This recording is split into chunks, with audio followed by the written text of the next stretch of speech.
Good morning. If you're here, good morning.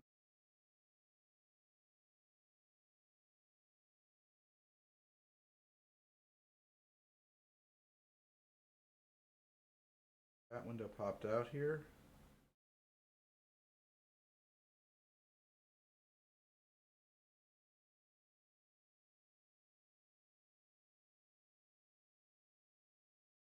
Yep. Hop on in. I've never operated this machine from.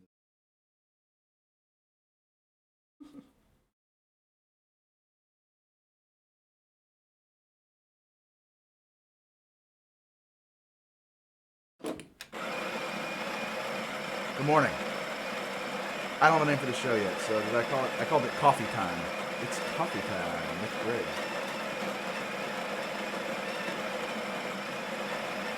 Yes, we are live.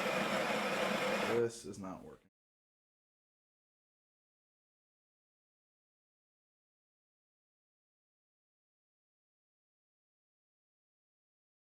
Am I seeing levels? Yes. I am coming through. Although maybe a bit. Oh, I see what's going on here. So when I look down at the computer, give it a little push. Okay. Is that better? That might be better if you're here. And I picked 11 a.m. Eastern Time because my very quick research said that that was an excellent time to be streaming on Twitch. I don't know if that's true or not. Making myself an Americano badly, probably.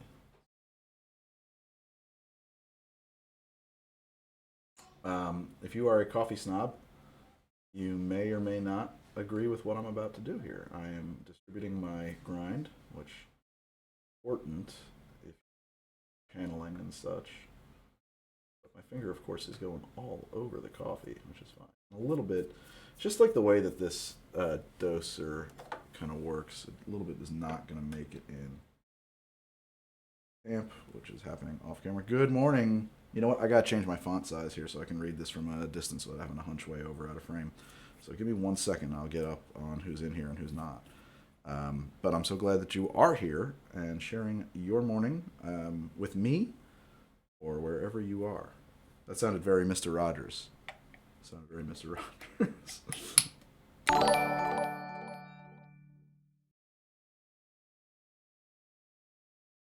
Monkey Breath is a subscriber. Good morning, Monkey Breath. Hello and welcome. Greg Magnum PI 67, the one with Rick's sister, the Gora Gora Bazooka. You're gonna have to update me on that. Is that a beverage, the Gora Gora Bazooka? I love Magnum, but I haven't seen every episode. And what we should do, we should heat this glass up. I'm just gonna let it. Now I gotta sit here and hold this like an idiot because I'm doing this all out of order. Let me do this. There we go. It's much more readable. Good morning, sarcasm. John Crichton, 2 kinds of rum, vodka, 3 kinds of liquor, and fruit punch. Okay. Hey, thank you, Captain Awesome. Good morning. How's it going today? What am I making? I'm literally just gonna make an Americano here. So, and quite possibly, as I said, badly. I also think that, although my dream of being able to do this from here was, I think this is not going to work as well as I thought. Let's time it. Green fusion starts here, and there we go. Okay, that's weird. 5 seconds, and I think this is going to under extract based on what I just saw. 15. Oof. Just making it to 20. Maybe this is good. I don't know. It's pretty watery looking. 23 seconds, 24 seconds. I don't know, guys. Any espresso snobs? Does that look good or bad? I'm terrible at espresso. I'm getting better at this. I feel like that totally under. Yes, espresso being brought to you by Crown and Caliber.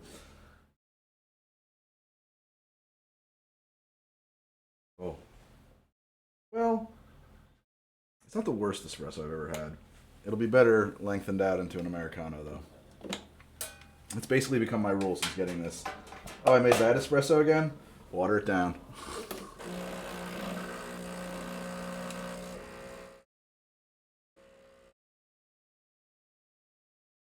I've done this show once before the holidays. I don't know if you guys are getting that on my. I've done this show once before the holidays. So what I want to do today is I'm going to update you on my Twitch schedule and what I'm thinking for that, and then we're going to do some stuff that I'll consider to be kind of standard morning show segment stuff. That's what I imagine this to be. This is my. I imagine this to be a. I think I want to go that way. Yeah. I imagine this to be my morning show.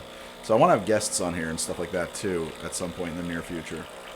And we could kind of do an AMA, talk to the guests, talk to the you guys, interview. I don't know. There's like a lot of options here. Talk movies, talk whatever. Talk show. Show off my flabby gut and enjoy an Americano. Not a bad one. Yeah, much better as an Americano. Now it's fine. My standards are not tremendously high. So thank you and welcome to the show, all 34 of you. Hype Train is going. I don't know what that is. I don't know how any of this works. So a couple of Twitch announcements. I'm now a partner, which is fantastic, and I want to thank Twitch so much for that because it's very, very kind of the people at Twitch. So thank you. So there's a whole lot more emotes coming. I actually have to get around to making like another 15 based on our subscriber level, which is it's a lot of emotes. So I may have to hire a designer or somebody to help me out with that and loyalty badges. And good morning, T.C. Mullins. Thank you, Sarcasm, and thank you, Butterfly Lady. Nice to see you again. My eye line is a little messed up right now because I'm looking down here at this computer. So I'm also figuring this all out. So this is like just past that camera is where my computer is when I'm playing games. And this is what you have seen in the background. I'm trying to build out sort of a... it's all my office, this room, so I'm trying to build out sort of a cozy setup here. And although the chair, this green chair is here, normally I've had it over there with like 4 chairs around here so we can have guests. And this is what we'll play D&D once we get that going again. I'm talking to my gaming group about that right now. I have an idea of exactly when that's going to start happening. I'm not going to say anything about that on camera, but watch my Twitter... or watch here and my Twitch. Yeah, watch here, Twitch, and my Twitter, and all the other places I tend to communicate for updates on that. If not today, then by tomorrow, I will post a schedule panel, a schedule panel on my Twitch. I may or may not use the countdown thingy. That kind of makes me, for some reason, that just fills me with anxiety. That's a word, not a word I throw around lightly. But I feel like that just gives me dread. And good morning, Torjig. So I think that what we're going to do, and I actually just built this little spreadsheet for my generic Twitch schedule, assuming that there's nothing else going on. I think that we'll do this show, which I'm tentatively calling Coffee with Greg. I don't know. I need a better name for that. I want to call it Coffee Talk, but that was taken by Mike Myers already. At 11 a.m. on Monday, and then on Tuesdays there'll be afternoon gaming at 3 p.m. Probably going to be playing Fallout New Vegas right now. Workshop Wednesdays starts this Wednesday at 11 a.m. That'll be probably, I hope to be able to rig up in my bar to shoot that, and that'll be me working through new recipes or sharpening my knives, just like kind of workshopping stuff and chatting with you while I do it and taking your advice and input. Then I think Thursday at 11 a.m. we'll do book club. So we did that. I did that reading of a Christmas Carol, and some of you guys really liked it. Some of you didn't. I don't know. I'm just testing things out. I don't know what's going to connect with everybody here and all. For me, Twitch is a huge breath of fresh air because I can do things other than only make cocktails, which is really all I'm allowed to do on YouTube, just because of the way the machinery there works. If I stray too far from that, my channel gets punished. I mean, it's just we can talk about that kind of why that is. If you guys want to know more about the back end of YouTube and how it works, I can go on about that at length. So I want to do book club on 11 a.m. on Thursday. And we're going to kick off with Red Harvest, a book I've read a couple times. Happens to be in the public domain. That'll be the rule there. It's got to be in the public domain. I'm not going to read it in its entirety like last time. Think of it as an audiobook presented in chapters live. That's what the plan is. And I think we'll do discussion as well. The one thing I'm thinking about doing is that when we do Q&A and discussion about the book after a reading, I may pause the stream, like break it and then continue it, because when I port these over to H2D2, which you should subscribe to, that's my second YouTube channel right down there, it doesn't make a lot of sense unless I can put the chat window in. And I guess I could just like feed the chat window into into the book reading when we start getting into the Q&A. I can, you know what, maybe that's what I'll do. I'll think about it. Either I'll pause the stream so it comes out as 2 separate clips so that one part can go to YouTube and one part can just stay here until it withers on the vine.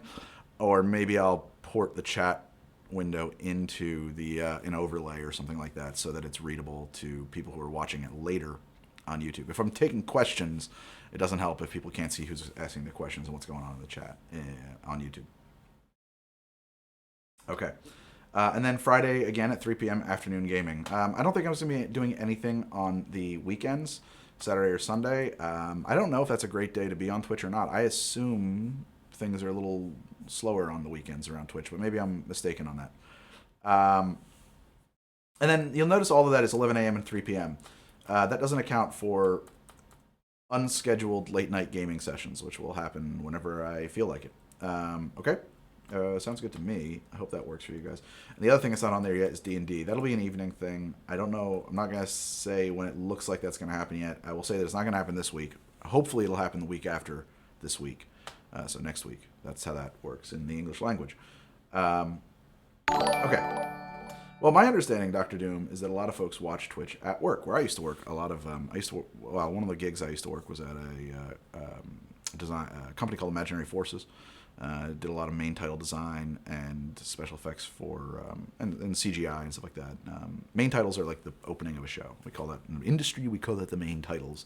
So like the opening to Mad Men, the opening to Stranger Things. They worked on. I didn't work on those before my time, but I didn't really do any main title work there either. I got to work on mostly just like TV commercials and stuff. But all the compositors and stuff would just sit there all day long watching Twitch streams. And I was kind of like, wow, there's a lot of watch time here.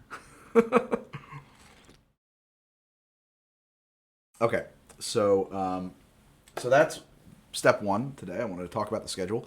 I'll post that as soon as I'm sure it's official or reasonably official. I hate committing to things and then having to break my promise. So we'll be getting to that soon. And then let me just take a look here through the chat and see if there's anything I should get up on. Clive Cussler. Yeah, maybe. So the thing about reading books on here is that I feel like they really should, legally speaking, be public domain, and Cussler is definitely not public domain. Dashiell Hammett is a favorite author of mine, and he only is because he was in, it's a crazy story, he was in jail strategically, actually. He was kind of a leftist agitator. And so the powers that be threw him in jail specifically when his copyright was up for renewal, so that he would be unable to renew his copyright. And the way copyright law worked back then, he lost his copyright. Wouldn't happen now, couldn't happen now, but that's what happened.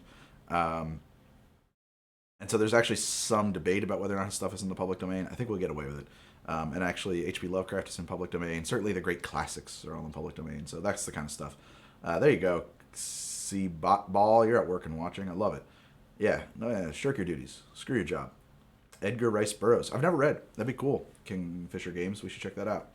I've never read anything by Edgar Rice Burroughs. I have barely done any Conan Doyle. Like, I got a little bit into R for Revenge. I guess the name of the first book, right? Anyway. Good morning. 2 kinds of rum. Okay, so that's back to the last place where I could actually see the chat. Good morning, my dude. I need some damn coffee, but I've had too many drinks last night. Oh, yeah. I hear that. Boy, it's funny. I was actually planning to... I had a drink last night while watching... I had an old-fashioned made with Old Forester while watching the show The Outsider with my wife last night. And she was going to go to bed, and I thought I was going to come down here and play some Fallout New Vegas. Did not happen, because that went directly to my brain and shut me down. It's amazing how sometimes just one drink can hit you like a sledgehammer. I was halfway through it, and I was like, what is going on in my face? Good morning. How much? This guy. So, you're talking about Captain Awesome. So, this is the Breville Barista Espresso, which is actually a few years old now.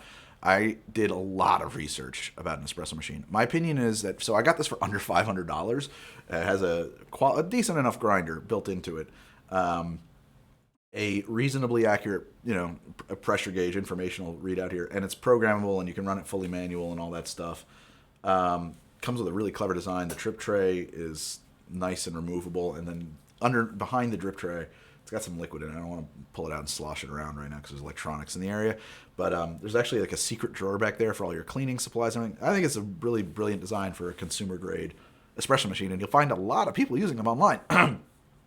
I think that to get this to increase your feature set in a meaningful way over this, you would have to spend like $1,500. I really do, because the only things I would really want beyond this would be like, because this already has a 3-wave solenoid, which means you get a dry puck and all that. Which reminds me, I should dump my puck. I did dump my puck. Okay, cool. I'm losing my mind. So you have a 3-way solenoid on this, 15 bar pump. I mean, and like that's the thing too. Is like they all say, all these espresso machines are gonna say, oh, with a 15 bar Italian made espresso pump. They are all pretty much made by like 1 or 2 companies. That's why they all have the same 15 bar Italian made espresso pump. So the pump is basically the same as a 54 millimeter portafilter, which is I think fairly interchangeable, or at the very least you can find parts for it if you wanted. What would I want over this? I would want 2 pumps. I would want a separate pump for steaming for the steam wand, because I do find it frustrating waiting for the steam to develop. That drives me up the wall. But to get to a second pump, you need like a $1,500 machine. And at that price point, would I buy another Breville? Probably not, actually. I would probably go to a Rocket Apartmento or something like that. And also the roast I'm using right now is this is Jersey Shore, from Jersey Shore Coffee Roasters. This is literally the local coffee roaster up the street from me. I guess they're telling me it's a little old now. This is roasted on January 3rd. And it's their own espresso blend. So it says it's a medium roast, medium acidity, exceptional body, thick blonde crema with a syrupy sweet finish. So my espresso making, I'm not there yet, man. I'm not getting a syrupy sweet finish, but I am getting it to be pretty drinkable, so I'm okay with that. And that's what I like about it too. The fact that it's not a super automatic means that it's kind of challenging me to get better at making espresso and dialing in my grind. And that's the kind of thing that like I can really nerd out about. Maybe it's not.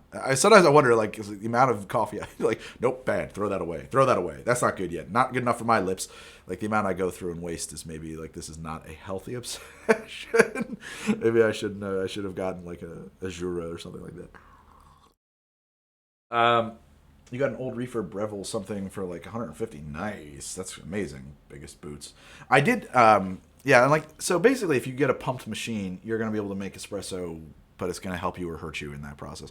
There are these things that some people call steam pots, and you get them for like $100. They don't make espresso.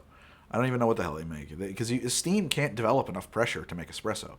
That's the whole. I mean, I feel like I'm being pedantic. I don't know how much you guys know about espresso or not, but excuse me, I do have a cold. It's espresso, not espresso. It's not very fast. It's very high pressure. And so it's about having an enormous amount of pressure behind the coffee to extract different phenols and compounds and acids and not others while you're making it. I'm scrolling the chat, so I'm sorry. Finally caught a stream. Just want to say I love your show and hope success continues to move your way. Old fashions have been my go-to. Yeah, I'm a big old fashioned drinker because I'm lazy. I can make it in one glass, and it's like it takes me a second. And I get sometimes I get more creative, but a lot of times if I'm just cozying up for a TV show, it's an old fashioned I'm going to make because I don't want to be. Well, I also when I start shaking things and it's loud at night, I catch some dirty looks, and I don't like that. How to Drink and James Hoffman overlap is probably pretty significant, to be honest. Who's James Hoffman? Should I look him up? Let's look him up. I forget his name. There's somebody I've been watching her YouTube videos for advice on. I really like Gail, actually, from Coffee Talk. Is James Hoffman the guy I'm thinking about? Is he this English gentleman? Yeah. Yeah, I've been watching a lot of this guy's videos. They're fantastic. He's super good. Him and Gail from Seattle Coffee are my faves. They're super informative and despite James's extremely posh accent from an American standpoint, I don't know if it's actually posh or not. By the way, I know that British people have like a very keen ear for like, oh no, that's not a posh accent at all. So to me, it's all very posh. But he's pretty unpretentious, I would say, about his coffee, and I really like Gail as well over at Seattle Coffee. She's great. Does super cool vids. He's an incredible coffee person. I'm a single dad who works from home, so good morning, Greg. I am not a single dad, but I do work from home. Yep, I do know James Hoffman. I like him a lot. So small audio desync. Interesting. So let me know how that goes. I'm using a passive 10-foot extension cable on this USB mic that should be just out of frame, and I'm questioning the wisdom there. I do have an active 30-foot cable, but I didn't really want to run that. I probably should. I probably should just run it kind of hard mount it back here, so I've got a hard point back here that I can put a hub on. And just leave it back here. These passive cables, they should be like for USB standard, like 10 plus what's attached to these microphones should be okay, but maybe it's not so good. And then the same thing, my Stream Deck is on a 10-foot passive, and that has gone kaput. So I guess it's not enough for the Stream Deck, which has a screen and stuff. Yeah, sometimes that's what happens, Punk. It's not so much. I mean, my bit rate is in the green, so it's not me. I don't think. It's a good question though. I was just thinking about this, and I have never bothered to check. What am I encoding at? Am I encoding at 1080 or not? Because I would like to be. Okay, so there's a few other things I like to do on the morning show. I like to. I talked about my general Twitch schedule. Now we do this thing. Unless you guys want, is anybody watching The Outsider on HBO? Can we talk about that for a minute? Try the Yorkshire accent, so slightly less posh, says Bruce. Okay, good to know. Oh, there is a noise gate. Is it too aggressive? I am at 720 and not 1080. All right, I'm going to test my stream and see if I can go to 1080. It's a complicated thing because I'm using a pretty old iMac as my stream box. I got to figure this out. So all of my computers are fairly non-portable except for this laptop, which is nowhere near capable of being... I can dial down that noise gate a little bit if it's too aggressive. I'm probably a little quieter than I anticipated myself being. I don't know. I'm looking at the levels, and it's bouncing right when I'm talking. I'll dial it down, but I think that's correct. Man, I can't read this. This is so... What the hell?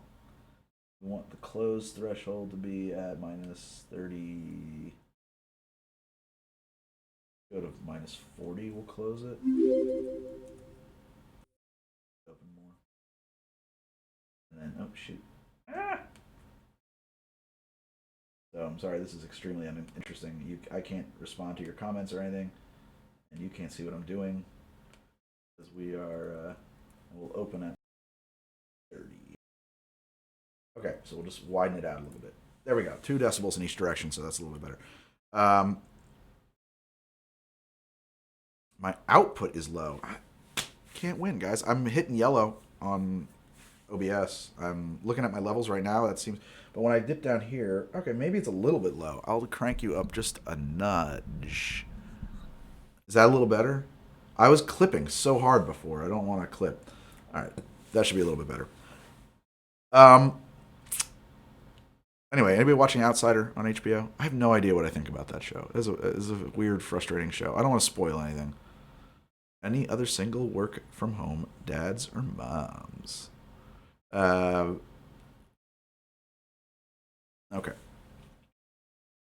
Scrolling back on up. Finally caught a stream. Thank you for your videos. Help me keep me sane until I get home in July. Where are you at, Taff? EAF. That's a military thing. You're at... Okay. I'm guessing. Small audio distance right back there. The biggest boots. I got an old reefer Breville. Okay, I don't think I missed much of this. I have no duties to shirk right now. Very nice. Super Sledge. Doing a podcast where we read one book a week for a year. We're planning to do a Princess of Mars at some point this year, so you'll have company for that one. I don't want to step on your toes, man, Kingfisher. Is there a bartender cocktail genre? Bartender cocktail genre? Wait. Dr. Doom reading this. That's what I'm doing right now. In between patients while I chart. Get back. You're a doctor. You're an actual doctor. My God.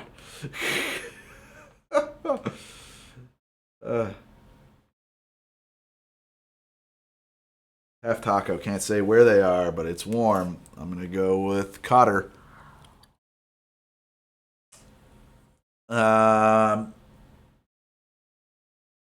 What would be the law? Wait. Tordig. I don't know what you're referring to now, man. Oh, on The Outsider? Oh, the log line.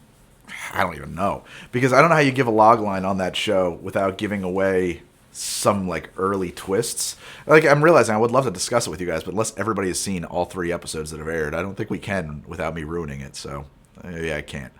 Um, Thank you, Leet Fitness Geek. Leet Fitness Geek. Man, Twitch handles are tough to read. Handle, is that a term that is familiar to you guys? What is the names? Accounts? I think handle. I don't know if that, you guys use handle or not. I grew up with CB radio, so no, handles are important. Um, so the premise, well, it's based on a Stephen King novel of the same name. The premise, how can I give away? I don't know. A malevolent force, torment. I have no idea how to. I really, yeah. Breaker 19. Can I get a radio check? Uh, I have no idea if I don't know how you'd write a log line for it. Actually, I really don't without ruining it. So maybe we can't discuss it. This was a mistake. Ooh, Kingfisher. Obvious, highlighted. But yeah, if you decided to read Princess of Mars on stream and you wanted to pop on when we do the review, we'd love to have you. Absolutely no pressure, obviously. Shoot me a DM on the Twitter, please. Kingfisher. I'm moving to Bangor, Maine, where Stephen King's childhood house is. Oh, very cool. You know, I've spent a little bit of time in Maine. My dad and I used to drive through Maine all the time because I spent a lot of time in the Maritimes up in Canada, where my family is from originally. A lot of my family is from, and we always stopped at Kittery. That was like we always stopped there. I think I was in Bangor once, but yeah, we had to stop at the Kittery Trading Post. That was very important. My cousins up in Canada always wanted a set of ugly stick fishing rods. I love those things.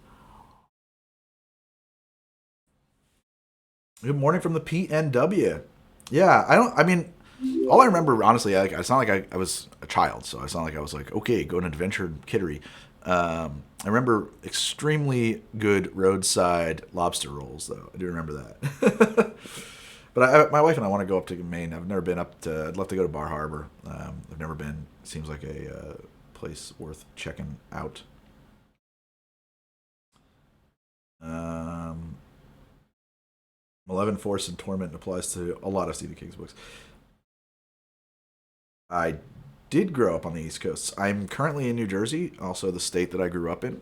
But the summer road trip up to Chatham was pretty regular. Although I got to say, where I live right now, at least in the summer, there's a place that opens up that has the best deal on a huge, I mean, like solid lobster roll. So I'm on the shore now, watching for Moncton. Moncton! Oh! Yeah. I spent a lot of time up in Plaster Rock and Renew and Chatham, actually, which is where my cousins are from, which is now Miramichi City. But I don't think anybody ever took to calling it Miramichi City, did they?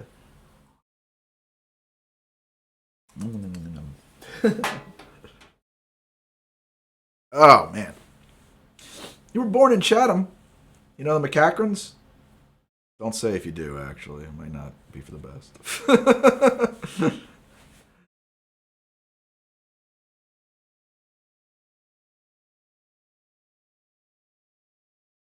I don't know Bill McCachran.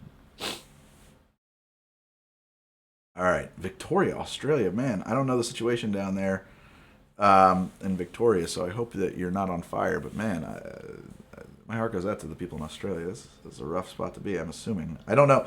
I feel I'm super.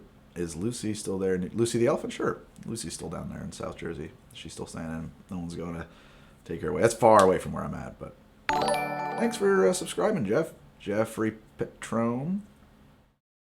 All right. So the other thing I like to do is I look at Google Trends.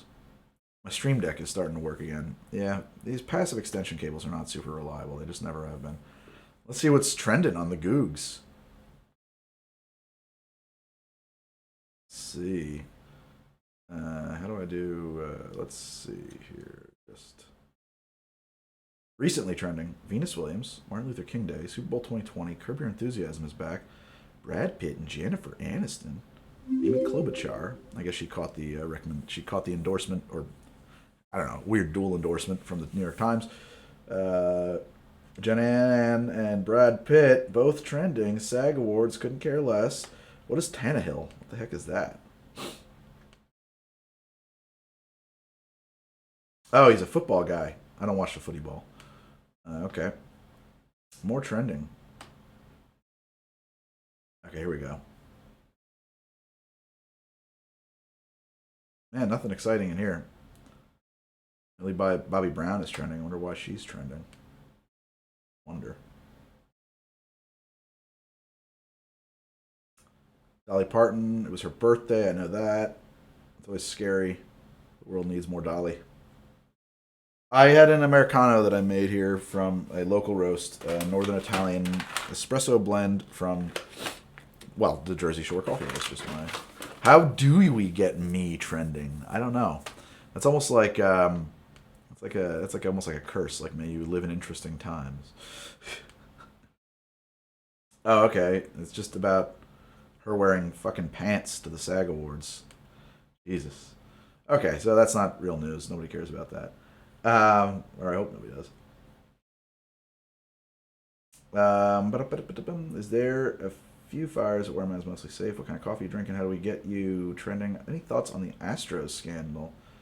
Have you tried Death Wish coffee from New York City? Nope, I haven't tried it. My favorite place to get coffee in the city, though, and it's again largely down to the fact that I used to work a gig across the street at an ad agency, is the Brooklyn Roasters. It's like the most. I grew up a little bit young, I guess. I mean, I was born in '83 to really be like a part of the grunge scene and stuff like that. So like, but it was very aspirational, like the flannel shirt tied around your waist and the coffee house vibe and all of that stuff. And like, uh, Brooklyn Roasters like captures all of my dreams of what a coffee house should be as a child. So I just love that place, and they also make phenomenal coffee. Great.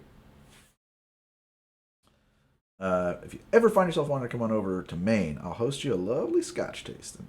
Normally, my job involves hosting whiskey and cannabis tastings. What kind of a job do you have? I gotta say, I have no. I have one experience with cannabis, only one. I'm all for legalization though, but yeah, it just was not my. Never worked out. It was not my. For some reason, it held no allure for me as a kid growing up. I've got an amazing coffee. Honestly, I'm more interested in exploring it now. I've got an amazing coffee roaster. Black River Roasters in White House Station has some choice coffee. Roast their own quality stuff if you're ever in that area. Coffee Project on the Lower East Side has relatively good. Just relatively good. That's a strong recommendation. Yeah, like if you don't want to walk more than 4 blocks, they're great.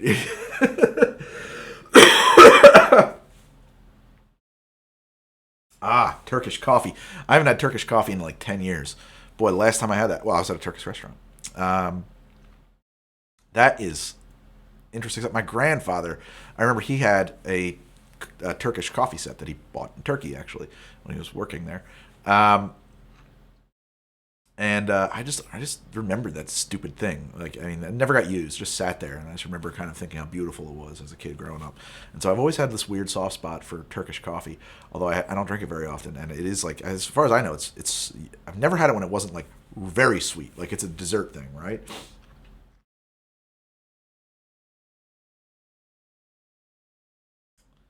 So Ethiopian coffee, you mean the beans? Because I had a friend who was telling me once, and I think that maybe he just misread something on the internet, that in Ethiopia they drink it with cardamom and butter in it. And I was like, wow. And so we tried that, and I was like, this is not for me. At the time, it wasn't. I don't know. Maybe I'd like it more now. But he might have also just been like getting that bullet coffee thing wrong, which I tried once. Not for me as well. That is weird. I do host Scotch and whiskey tastings without the cannabis for those who are nervous. Vidalia, I think, said that last night. It's a beautiful coffee shop. Okay. Chocolate bar in Boston that makes white Russians with a flask of white chocolate instead of cream. Ooh, that sounds lovely. I think Starbucks coffee, the water is all too hot. Every time I have coffee at Starbucks, I think that it's been burned, and that they should turn their boilers down a little bit by like 5 degrees. I think everything is too hot, and it's I mean, I can't remember the last time I went to Starbucks for coffee. It happens, and when I do go, I get like a milkshake because like I can't like there. If coffee is good to me, I want to drink it black. If you see me adding milk cream to coffee, it's generally because I don't like it very much. Um, so yeah, I basically when I go to Starbucks, if that's the only place to get caffeinated around, I will go. But I will basically get a Starbucks drink. I will get like a venti mochaccino, pumpkin spice, whatever, because that's what they do well. They don't do coffee very well. I'm sorry to say. For a while, they had that machine, the Clover, and there was actually it's funny. The Starbucks near me had one, and I liked going for that. If you've ever seen that, it's really cool. It's like a robot that is an upside down, inside out French press, basically, and they were making pretty good coffee off of those. Thank you, Spartacutie. Thank you. So I don't know about coffee grades. Samepo Fanus. I don't know how to pronounce these names. I didn't realize there were grades. Depending on the canvas, high, pricey, piney flavors. Do you by chance have a contract for D&D help or info? Wait, contact? No, we can talk with D&D. You're gonna have to follow up on that, Miritsuyuki. I thought this was the mod Fallout Steam. Yeah. Wait, didn't I? I changed the name. Yeah, it says Coffee Time with Greg. Don't mess with me, man. We'll be modding Fallout later, probably. I'm gonna fuck my Mac up. How? So I'm not playing on a Mac anymore.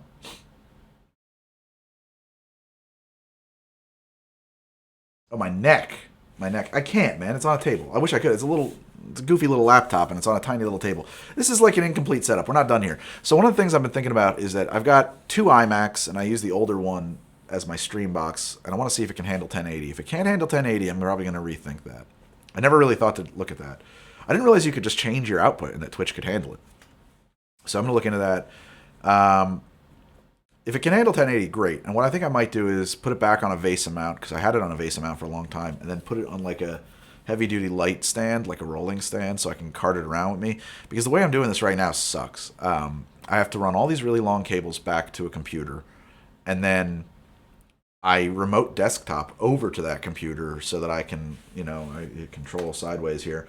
And now I've got that, I'm looking at that computer, which is over there, and I can make adjustments to OBS and stuff like that. And I've got my Stream Deck on like a 10-foot cable, and very long cabling. And I don't really love that. And there's other places I want to stream from, like my office, or So I'm thinking about putting that on a rolling stand and making it portable.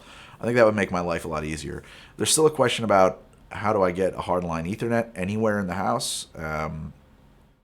But that's one cable instead of having to figure out how to run all these cables. So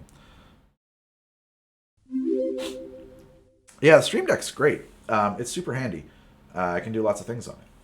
So thank you. But yeah, it's figuring out how to get the stream box around with me, because I got a couple different setups, like the desk setup, and this is the kind of living room talk show setup, ideally, and then there's the bar setup, and I got to figure out how to stream from all of them.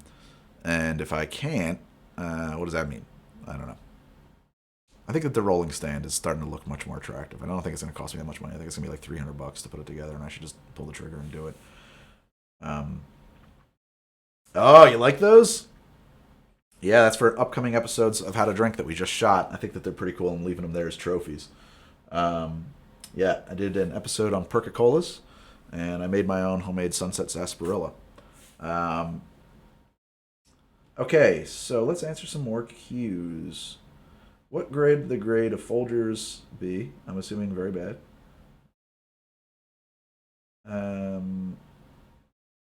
Wait, Heights. What's the question, Heights? Move your monitor up so you have less strain. What can I change if I'm a partner, Heights? My name? I can, yeah. Objective good coffee is 80 plus. Okay. I'm so happy you found me, J Modi.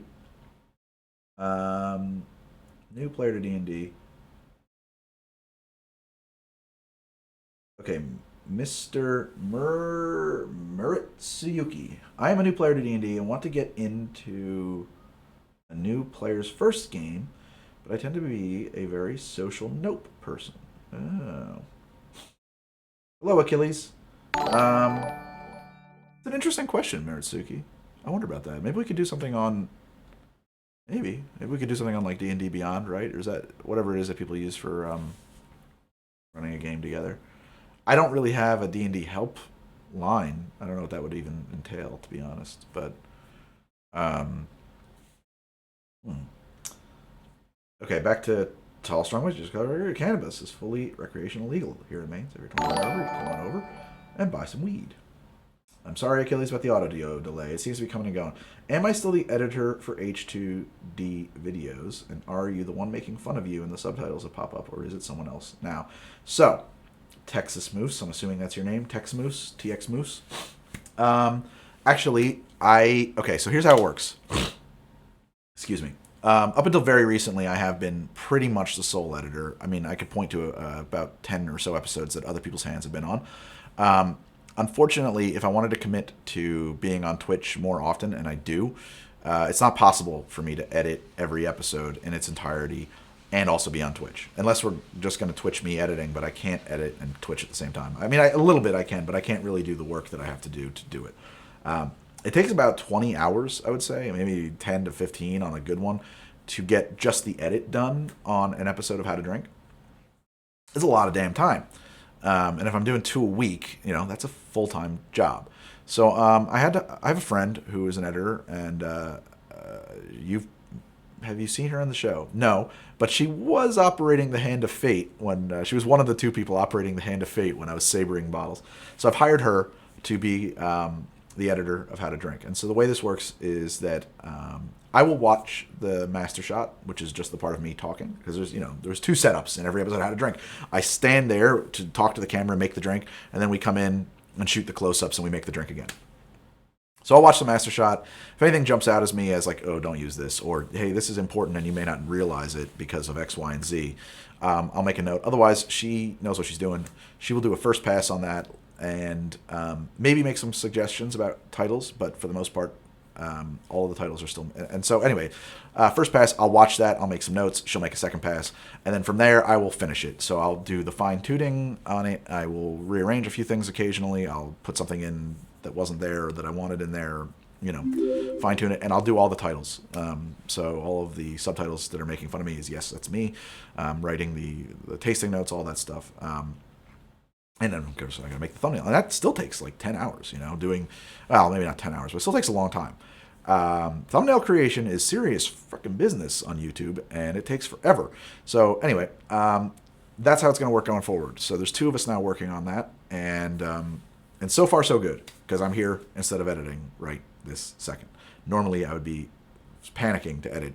Instead, I'm doing this, and she's editing, and I will take a look at tomorrow's episode in a little bit and lay in the titles and get it all spiffed up and ready to go. Okay. Oh, you can only change from 720 to 1080 if you're a partner. Okay, well, I am a partner now, which is awesome. I didn't realize that was only for partners. I'm going to look into that, see what I can do. Roll 20. That's what it was I was thinking about, Kingfisher. Thank you. I'm sorry, I'm catching back up here. I had to pause the feed. You gotta set up your stuff for alerts. 2 subs, and you haven't noticed yet. Oh, you know what might happen here? Hold on a second. I think I have the. Sorry, guys. If people are subscribing and I'm missing, actually, that's a good question. What's going on here? Why am I not seeing that?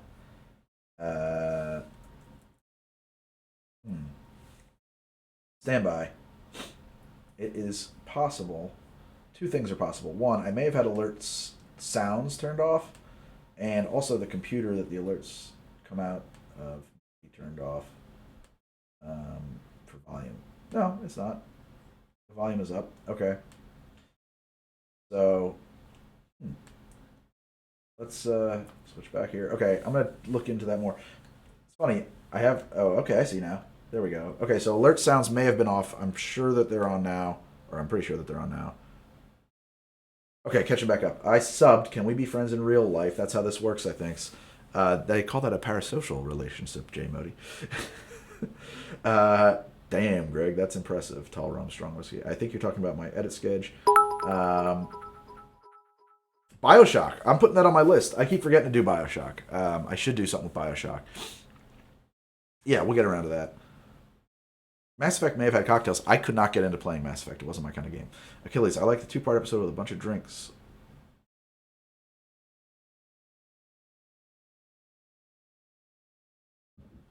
Oh, thank you, Texas Moose, for asking. Oh, cool idea, Leatherworks. A comparison of pre-made drink mixes, like the bad ones. That's cool. Could you do a series on the drinks from World of Warcraft? Gomus. Better look into them, I guess. That sounds like a winner. Um, Strange concoction ideas for shots. This is live, Merrick. Standing by. I don't know why it's standing by. Well, you got fantastic editing. I love all the slow mo pours and the ice cube whacking. Thank you. So I mean, a lot. I always feel pretty good. I mean, now of course I can't wear that as a badge of honor, but I love when I get a comment about my editing because I mean, that's what I did for a living before I made How to Drink. I was an editor. Am I a fan of Bioshock? I am. I liked Bioshock and the Infinite version. I thought they were both good. Have I ever played Darkest Dungeon? I did briefly. I'm not big on it, honestly. Just I don't know. I thought it was gonna hook me, and then it just was too grindy, and I lost interest. Why, hello, loving your YouTube channel. Such crisp videos. Will the D&D sessions come as a video as well? I missed it. Can't see it in the Twitch. I'm going to explain that in a minute. Mass Effect 1 was a little tedious. 2 was amazing. So my problem with Mass Effect is that it feels like I'm not making... I don't know. It felt like an interactive movie. I didn't feel like I was, like, playing a game. It didn't feel like there was, like, a... It's not my style of gameplay, honestly. It's probably a game I would have loved when I was younger. Fallout 1 really changed my perspective of what I wanted from a role-playing game. Before that, I was, of course, just like everybody in my generation, a huge fan of Final Fantasy. And then after I played Fallout 1, I don't think I mean, I have to a limited degree, but I have no real love of Final Fantasy or games that feel like I'm on rails unfolding a story through my actions as opposed to I am driving a story through my actions. And it's just, I guess it's a fine line. I am loving Outer Worlds. I guess you haven't been watching my streams, Kingfisher. I've been playing it a bunch. Red Dead Redemption 2 I haven't played yet. I was doing research on it, though, because there's, like, no drinks in it, apparently. And I thought about doing an episode about everything that Red Dead Redemption 2 got wrong about the Old West, because all you can drink in it is, like, whiskey, beer. But, like, all of those fancy saloons would have been making very fancy drinks. It's a little frustrating to me. Yes, the drink in the intro is an old-fashioned. However, lately we've been using sort of the hero from the actual drink in the episode. I'm not sure how I feel about that.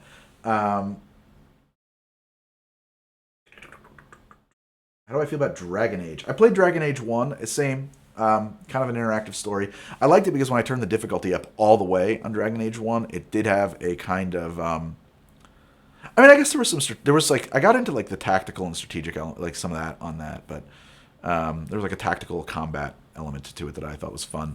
Turning the difficulty all the way up, I was able to squeeze some enjoyment out of it because I really enjoy... like kind of pounding my head through an encounter again and again and reload until I can struggle through. It's just, I don't know. My dopamine receptors are numb or something like that. The only way I can feel like I've achieved something in a video game is if it takes a lot of work. I think it was original that I played. Have you ever had any Balenvy? Probably. But I don't remember specifically. Orange? Yes. Okay. That is a word. Mass Effect, pretty cool, and you kind of choose your own story, but I see what you mean. Yeah, Borderlands, I have not played Borderlands, but I was going to say, too, that the Drake's games, same thing. Like, somebody was like, these are the greatest games, and I played it for like 10 minutes, and I was like, I'm not playing a game, I'm pushing a button when I'm told to. I'm not into it at all. It's very pretty, and it's well voice acted, and but it just, I was like, I'd rather just watch a movie. It didn't feel like a game to me. Borderlands 2 is dope. Playing from a sort of Borderlands perspective is interesting. What would you say that my favorite genre of game is? I'll come back to that. Do I like Midori? Sure, Midori is great. When I need something to be green and sweet, I love Midori. I watched the heck out of an episode of an Old West Cocktails. Well, the funny thing about Old West Cocktails is that we've done them all, I think, on the show. You know, when we talk about the golden age of cocktails, it's the 1860s. It's the Old West. I thought about doing an episode about Civil War cocktails, and it's like, yeah, it's the same. I mean, I could do them again. I could repackage that and put a new spin on it. And maybe that's what I will do, actually, because they're both really clickable ideas. And I hate to say it, but I have to think a little bit about that, or the channel dies. But what makes, time frame is what it is. So, yeah. Okay. If I've been watching New World MMO, I don't know what that is. Chat rules. This is a safe space. What does that mean? I don't know what it means, man. It just means what it means. Do you miss? It means that I will ban you at my leisure and for any reason I deem necessary. Do you miss the old intro that was for some reason confusing to anybody? I'll come back to that in a second. If you like hard games, give Sekiro or I am enjoying Dark Souls a lot. You're an ambitious dude. A warrior! Okay, thank you. I don't know Sekiro, but very Dragon Age. Okay. Thank you for subscribing, the Binks. I really love that. That's very nice. Thank you so much. As a novice who would want to make some of... I'm not hearing any notifications, so I'm not sure about that. So I'm not sure what's going on with my notifications. I'll look into that. Novice who would want to make some of these drinks at home. Would you be interested in making a video on what equipment and ingredients... oh man, have you done an episode on fortified wines and their use in cocktails? No. Audio out of sync. Do you watch any other drinking channels on YouTube? Okay, there's so many questions. Well, first, AD&D Second Edition is the first version of D&D I played. French press, bit of sugar. Ooh, a few dashes of Ango in the coffee. You know, I've thought about throwing bitters in my coffee, but I've never gotten around to trying it. Overlord Greg with the almighty burn hammer. Yeah, I can ban you. I have that power. The mic is not plugged directly into the camera, is my guess. The mic is plugged into the computer. It's a USB microphone. The computer is, I'm combining everything in OBS, so sync seems to be an issue. I'm not a big fan. I use OBS Studio. Currently, I make old-fashioned Sazeracs and improved whiskey cocktails in our Army Navy. Thaku, yeah, I know Thaku is 2-hit armor class 0. You read my last chat with perfect delivery. I love you. Full homo. Okay, fine. My family only came to America on either side about 40 years ago. We missed Prohibition and all that crap. You think that the mic is coming before picture? We could try it. Thank you for the bits. Have you gotten to having to have another... no, I haven't read that. Hello, Casagorian. Okay, so there was a bunch of questions in there. I'm going to go back to and follow up on real quickly. My favorite type of game. I like... Here's the thing. I like a lot of different types of games when they're very, very well done. And I don't... I would probably say my least favorite type of game is a first-person shooter. Although, I don't know. I've got a machine now that can handle that, so maybe I'd like them a lot more. An exceptionally well-done role-playing game, and by that I mean one where I feel like my decisions have a real effect, like Fallout 1 and 2, and to a lesser extent New Vegas, I like a lot. I really like a colony builder game. I wish that Dwarf Fortress was a little bit more playable. I would love Dwarf Fortress to play that more. I really like RimWorld a lot, actually. I've played a lot of RimWorld. I really like, think about games I've played a lot of. XCOM. I really enjoyed XCOM Enemy Unknown. I played the hell out of that. I liked games like that where it's like, oh, how long can you last? You know, I like that. Like XCOM was fun that way for me. Every playthrough was interesting and unique and different. Okay, so I don't really have a favorite genre. I just like stuff that's good, if that makes sense. I think that Cuphead looks like a game. I love a great platformer. I grew up on platformers, of course. I really like a Metroidvania-style game when it's done right. Okay.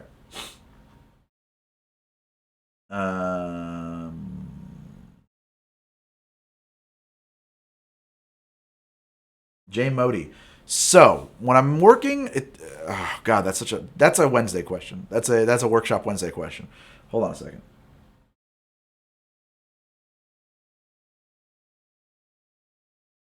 I have not done an episode on fortified wines and their uses in cocktails. It's an interesting question. I'll have to look into that. I am using OBS. I might get some hate, but I love the transition from AD&D Second Edition to 3 Edition. The rules were killing some of the immersion in AD&D. No hate for me. I couldn't find Chiara, but I made a twist on your Ent draft that has been my instant go-to lately. That's awesome to hear, Six Off Center. I'd love to know what you're using. I'll shorten my lengthy question from earlier. How much booze do you waste inventing new cocktails? Coming to that in a second. I never played Original Sin. Favorite game is Tetris. Excellent. 0 microtransactions. thumbs up. Have I played Assassin's Creed? I have not played any Assassin's Creed games. Civ 6 is fantastic. Yeah, I'm not good enough at Civ to really get much enjoyment from it. I enjoy the early, middle game, but by the time the late game rolls around, I kind of lose interest in my playthrough. Because by the late game, I'm either winning or losing, and and if you're winning, you're gonna win. You know the outcome, and if you're losing, you're gonna lose. You know the outcome. I find that's my one problem with Civilization games is that the late game is almost like pointless for me. Do you get motion sickness from FPS games? No, I don't think so. From first-person shooter games, it's a good question. I haven't played a first-person shooter in so long because I've owned iMacs for editing that were not built for high frame rate gaming. I now have a very serious gaming rig because I caught a sponsor from Ironside, and I'm gonna have to email them today because I need to set up the overlays and panel that they want me to include for that sponsorship. But I have an absolutely ludicrous Ironside gaming rig on a GTX 2070 Super. 32 gigs of DDR4 RAM from Corsair, and a i9 9900K CPU. It's a monster, and it's fucking awesome. So that might change my opinion about those kinds of games. Because I do like a first-person shooter when it's done well. I don't know that I like online first-person shooters. You know what game I played a lot of? I liked Space Marine, and I liked the online play on Space Marine. That was fun. I played that on my PS3. Cuphead is brutal. Yeah, it looks fun. Board games. You know what? I don't have a lot of people to play board games with. It doesn't happen that often. Last board game I played that I really loved was Carcassonne. I think that's an awesome game. That game for me turns into 10 hours of mobilizing tanks. Axiom Verge. It's phenomenal. Check it out. Considering the level of challenge you say you like, I probably already know the answer, but how do you feel about Shadow of Mordor? I never played it. And the specs are delightful. Favorite cocktail I've created for HD, and what is your favorite classic cocktail? It's 2070. It's a GTX RTX 2070S.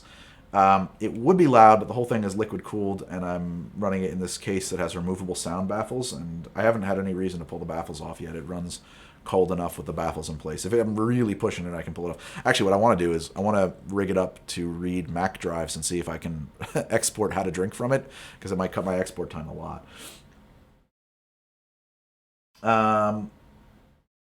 That's a good idea. Tabletop simulator, online board games. I never thought about that. You've probably said this before, but what did you do before HUD? I was a freelance editor and motion graphics designer. Emphasis on the editor. I was really the editor who could do motion graphics and compositing when needed. Motion graphics designers are highly specialized. I know my way around that stuff. I certainly know my way around After Effects very well, and I can do just about anything you wanted me to do in After Effects. It's just that it's like kind of a different career track.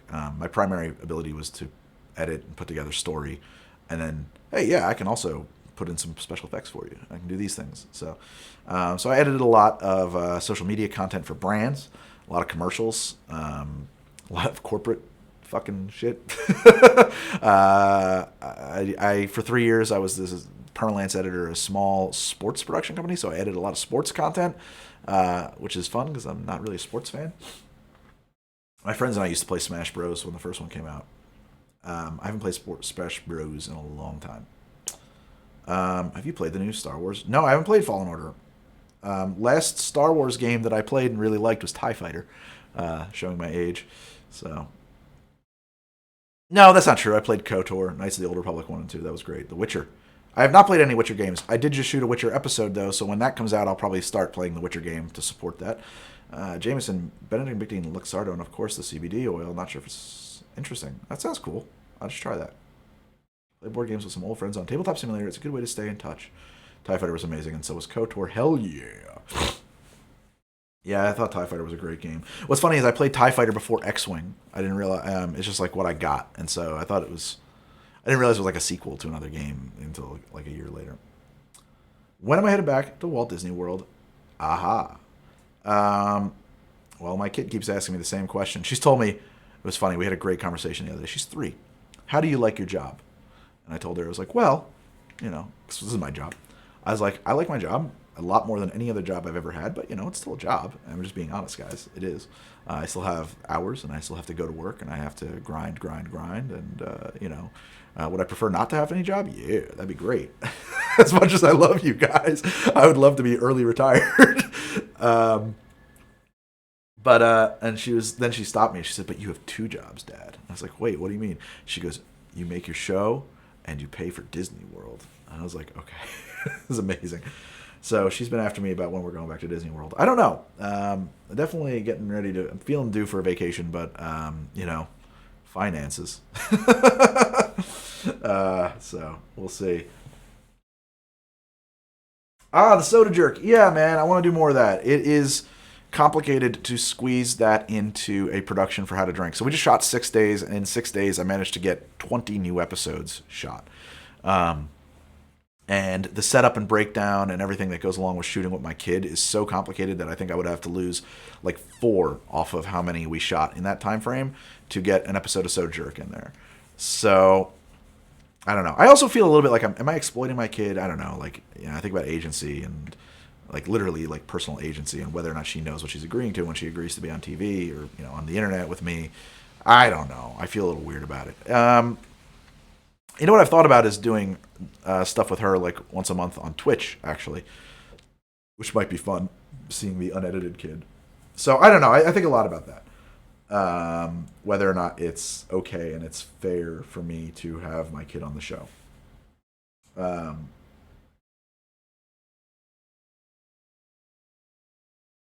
It's not so much that I want to retire. I mean, that's like the thing is, like, I don't want to retire even so much. I just want like it's not like that. I can't wait to retire. And in a weird way, like retirement age, I'd probably be more wanting to work. It's now, like when my kid is young and stuff, and I'm young. Like I wish I didn't have to work all the time, but so I want to hang out with my kid. When she's in college doing her own thing, like I'll be bored, right? So I do plan on live streaming the HDD shoot again. It was fun and it went really well, and I definitely want to do it again. The thing is that it was. I think that by the time we shoot next time, it will be more plug and play. It's hectic, man. When we're shooting that show, it's a lot of moving. I hate to use that, it's such an industry term, but there's a lot of moving parts, and there's a lot of things flying around. And for me to like, hey guys, I got to set up this camera over here, and can someone help me run this? And like, it's a pain in the ass for everybody, and I just don't want to burden the rest of my crew with it right now. But it's definitely something I'm looking into. Thank you, Steak O. I try to be wholesome. Thank you, Nightman. I feel like I am doing well. I hope you're doing well too. Where did this shirt? Everything I'm wearing right now from the waist up is Eddie Bauer. You mean the shirt on the show? That's an Eddie Bauer shirt, but I'm gonna have to retire that soon. It's full of holes. That sounds pretty good. It's tall rum, yeah.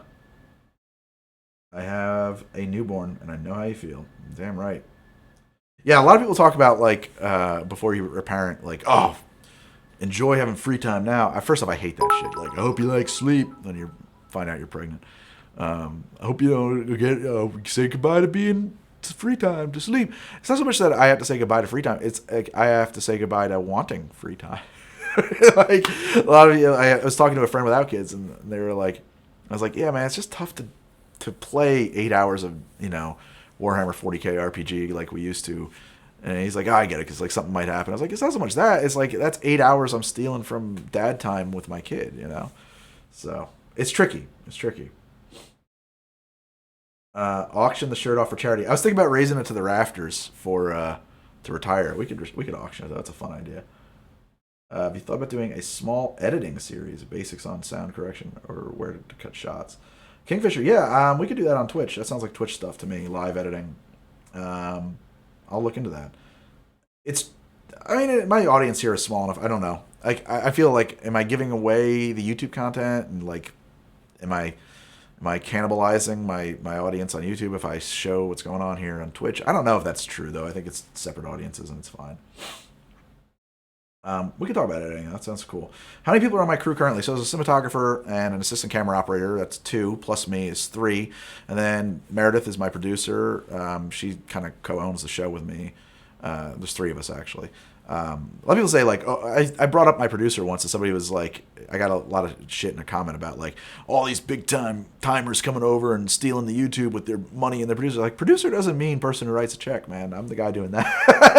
It just means person who is, connecting dots from A to B. She's helping a lot. Work. It's a job. You're thinking of an executive producer. That's a different thing, and I am that. So there's 4. And then we usually have. I always like to have 2 PAs, production assistants, because there's a lot physically, I hate to say it, but there's like just a lot of like gopher work that has to be done. Like, can I get this glass? Can I get that glass? Can you wash this? And if we don't have the hands to make that happen, it slows down so much. So that's a minimum of 6 people on set. Okay. So Daedric list, what we used to do, and this is before I had kids, all my friends moved to disparate places, an hour or two drive from each other. And what we would do is, I was like, I hate the idea of playing a game once a month or something like that. And like, I can't commit to weekly. It's just not going to work. So what we ended up doing was we would, every quarter, my wife would go have a girls' weekend with her friends in Pennsylvania, where she went to college. And they would hang out, and then I would have my bros come over, and we would have a weekend, like, we would do like a whole campaign of an arc of Warhammer 40k RPG. We did that for a while. And we were doing also Aberrant, which is an old White Wolf game. That was fun. What's crazy, Waybid? Did I look at, it looks fluid when it's edited? Oh, man. Are you camera shy? I have never been camera shy.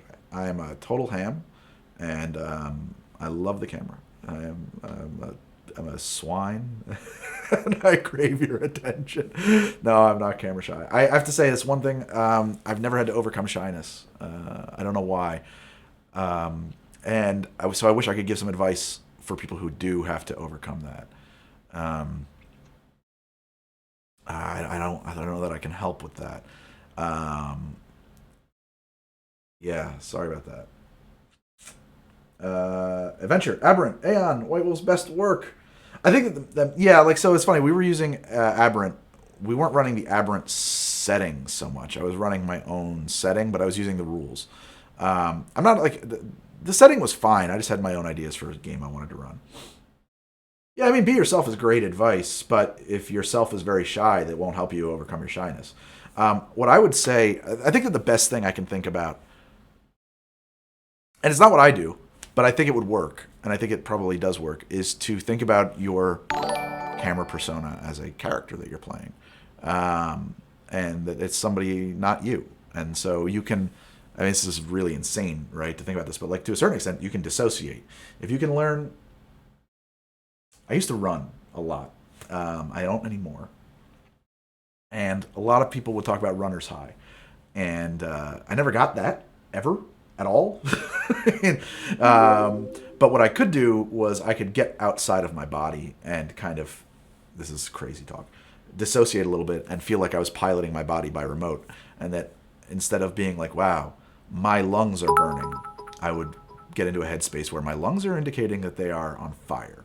And it would be more like a signal as opposed to just like direct pain. And I think you can get through a lot of shit like that. And by that same idea, I think that if you can dissociate from you a little bit and create a mask, kind of a persona that you can wear in front of the camera, you're not on camera anymore. You are kind of puppeting yourself from afar in a weird way. This is some psychological stuff. I think that for a lot of people that would help. I mean, I'm talking about acting, really, right? Like a lot of actors might be very camera shy. They might be terrible in interviews, but when they put on a mask, a character, and become a role, they can really be themselves. So, or not be themselves, but really come out of their shell is what I should say, or somebody else's shell. So maybe that would help to pretend and create another persona that, or a slightly, heightened or slightly variant persona of yourself. Maybe that helps with that. I don't know. It's just a thought. Third person real life is best, really. Yeah, I mean, that sounds crazy. It's not best. That sounds dangerous. I think it's a fine line between you have made yourself crazy and no longer function in society, and this helps you with these things that are tricky. Okay, Talrum, you know what you want is you want feedback. You want the instant feedback. So I bet you'd be great at Twitch. You get a chat room of people telling you how great you are.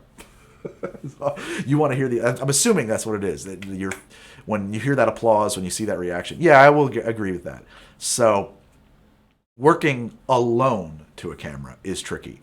I've had to shoot some stuff for How to Drink, like when we do brand integrations, and I have to cut like a Flaviar integration into an episode that's already shot. I will shoot that alone, and that is hard to kind of come up to full Greg when I'm in an empty room. I need that feedback. And so having a crew of 6 actually helps a lot, because when I'm breaking them up and they're laughing and I know I've got to cut that out, I also know that the show is going to be good.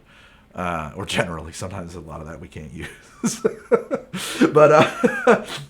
But yeah, it does help to have somebody in the room. Helps me a lot. Thank you to your crew for the amazing videos. Oh, thank you, King Night Mage. Um, Tacos always help me. Tacos. I want to say I really like your long episodes where you get into history of liquor, like whiskey and tequila episodes. I didn't do a tequila. You're messing me up. Have I done a tequila episode yet? I don't think so. It's on the list. Do you think you'll do one on sherry? I don't know how much I could talk about sherry. Without going into, I think we should talk about sherry. That might be Twitch content, honestly. I got to think about that. The thing is that like how many styles of sherry are there? There's Oloroso, there's Jimenez, there's Amontillado, and like one more. I think there's only 4 styles, so I don't know how long of an episode that would be. And like without getting into like examples of a style from different brands and comparing and contrasting, like I feel like then that's like separate content. Like otherwise, it's either I feel like something like sherry or fortified wines could end up being either too short or too long. And it's going to be tough to find out how much to include and how much not to include to get it to be just right. With whiskey, it's great because you have so many styles of whiskey, and pulling one bottle from each is a fantastic way to kind of address that. And then even going back, and now we could follow up with a bourbon episode, and I could just do my 10 favorite bourbons or something like that. I just went full Craig. I don't know what that means.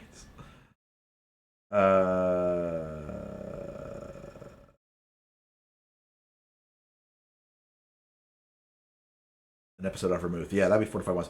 How long have you been into cocktails? I've always enjoyed them. So,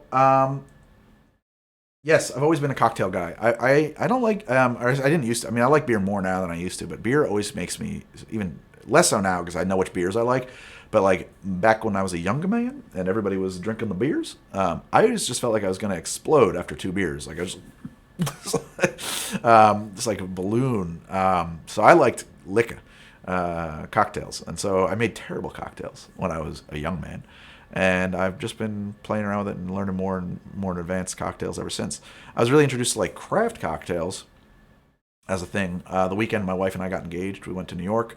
Where our first date was, I proposed, and then we went out and hit the spots. And by hook and crook, I talked my way into bar's not around anymore. Unfortunately, I talked my way into Milk and Honey, and it was scrumptious. It was a life changing experience. All of a sudden, I was fascinated by what you could do in a cocktail glass, and I've been practicing ever since. That's a fun idea, Edgar Allan Poe, Amontillado. Uh, you were a bassist in a nameless band in Arizona. Okay. I'm waiting for you to visit the Whiskey Vault. I know, I want to go see them. I got to make a trip down to Austin. There's a lot of people I got to go see in Austin. I think they're down there, and I think that also Modern Rogue is down there, and we've kind of chatted a little bit. I have to pick up the thread on that. I was with a management company. I was with a multi-channel network that was communicating with Modern Rogue on my behalf that I am no longer with. So I don't know. I got to talk to them myself.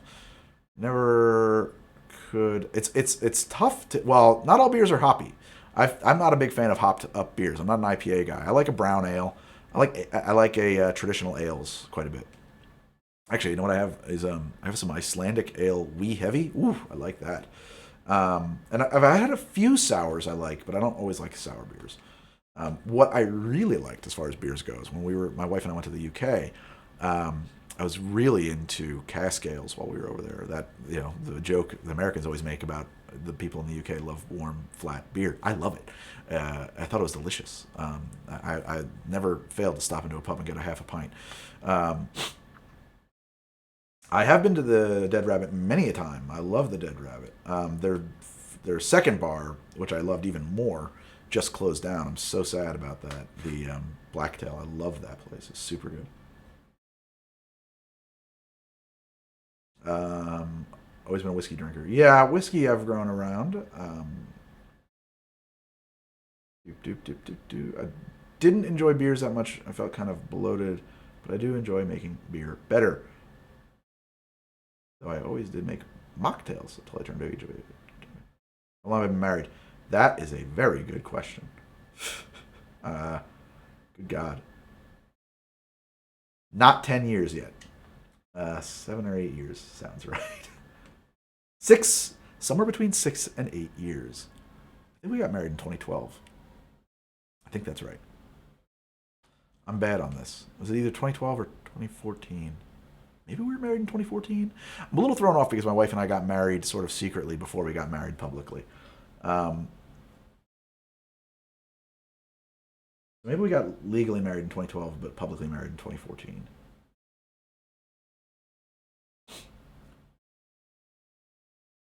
I don't know what happens on January 19th at Poe's grave. I need to visit the beerists. I don't know them. I'm looking into doing some brewing on the show. I have a friend who's a brewer, and there's some episodes I want to do that involve brewing stuff and making some wines, actually. But I don't want to say too much about that. I have to say I was pretty bummed when I saw the cocktail chemistry guy on Modern Rogue after hearing you talk about it last month. I'm not bummed about that at all. Nick's a great guy. Those guys are cool. Everybody's cool.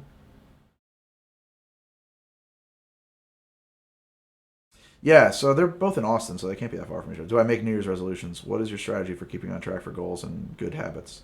I don't have one. If you have advice, I will take it. Cask Ale is great. We have some producers of it here in the U.S. So the thing about that, Magister, is every time I've gotten a cask ale in the U.S. because of the prevalence of IPA, it's an IPA cask, and it's like not what I want at all. I want like a red ale or a nut brown ale or something like that. I like Death and Company. A couple times I've been to Death and Company, it's been too loud for me. Honestly, I like a quiet bar. That kind of a guy. Death and Company makes fantastic drinks. It's just not one of my favorite spots to hit. Favorite preferences on teas. I like a very good Earl Grey, and I like a Keemum. I like a straight up Keemum. Secret marriage. It wasn't secret. A little secret. I mean, in that we didn't tell everybody. We had witnesses, but so I don't know if you're in the United States or not, but in the United States we have no fucking health care, and my wife is a public employee, has a great insurance plan, and I am famously accident prone, so she didn't want me to die and married me so that I would be on her health insurance. Yeah, Applejack is great. Do you jack distill or are you throwing it through a still? I have not met Steve, but we've chatted. I rotate what I'm drinking currently on Everclear. Good for you. Is there a distillery up here in New Hampshire that makes rum infused with cayenne pepper? Ooh, I don't know if I would love that. I'm not big on spicy stuff. I'm not big on spicy drinks. I like spicy foods. I'm unfamiliar with Pig Brown Ale. It's a wild namer.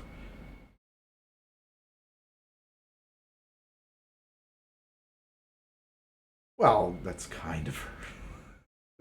Yes, that's kind of her. Oh man, Olodrin. It's a drink I haven't done on the show yet, but will look up the Earl Grey Martini, made by Audrey Saunders at Pegu Club. That drink is awesome if you make it right. Mead making. Well, if I'm going to start brewing, I suppose we can make mead. I'd like to make a braggot, which apparently is illegal to make at the breweries and distillery. Me a quiet dark bar with a knowledgeable bartender any day. Yeah. We just shot a basic history of gin. It's coming. Uh, what drink would you recommend to survive dinner with your in-laws without coming across like a douchebag? Actually, I prefer not to drink. Maybe I'll have one beer. The best thing for me to survive dinner with my in-laws is to not get loose lips. I distill my ice distill. Yeah, so jacking. Good morning, Snow Hermit. Thank you for the bits every year. From sometime in the 30s to 2010, a guy dressed in a black with a wide-brimmed hat and a white scarf would toss a toast of cognac to Poe, then leave 3 roses and the rest of the bottle. Okay. That's pretty funny. I wonder why. I wonder who's pulling that off.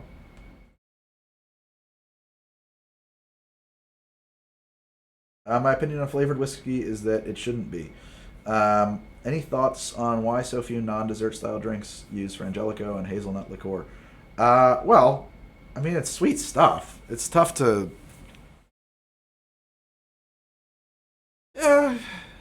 No, I mean, other than the fact that it's a sweet and desserty thing to begin with, I don't really have specific thoughts on it. Greg, if you ever find it, I highly recommend any mead from Moonlight Meadery. Okay, I'll look them up. Thank you. Apparently, what I want to get is a braggot, which is a mead that's sort of made like a beer with hops, but apparently it's illegal in the U.S. for a winery to do things with hops, which is crazy to me. So we can't make it here.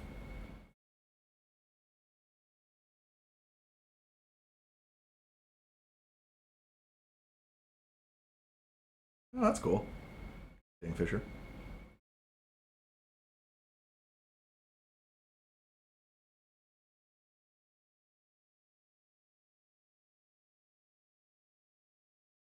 Have a sip of water.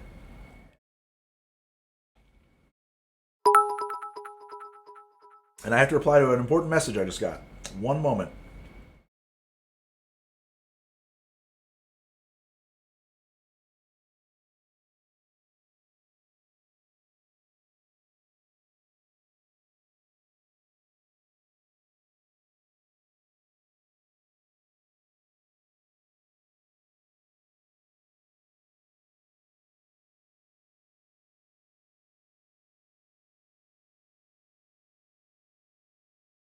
Okay.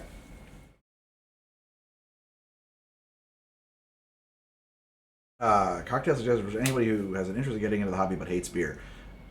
What do you hate about beer? Is the first question.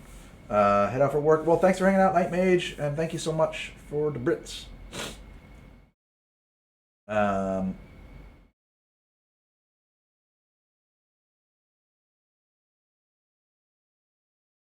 yeah, I don't know the deal with that. Maybe they were they selling you braggots. Maybe they can't sell it. Maybe that's what it is. Maybe they were just handing that out and they can do that. New episode tomorrow on the YouTube channel. I had a lot more subscribers yet a couple days ago. I wonder what happened here. Probably a bunch of gifted subscribers, um, or off. I don't know why I'm not getting notifications. You know what? Let's test it. Let's test the notifications. Streamlabs. I do have a notification box up. Or I should. Maybe it's not connected somehow. No. I want to go to Streamlabs login.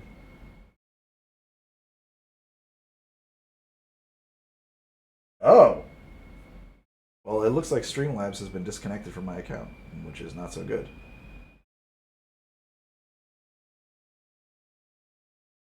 Maybe now it'll work better. I don't know why that happened. That's annoying.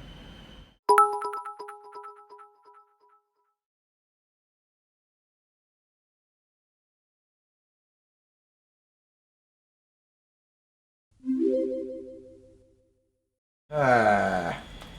Ah.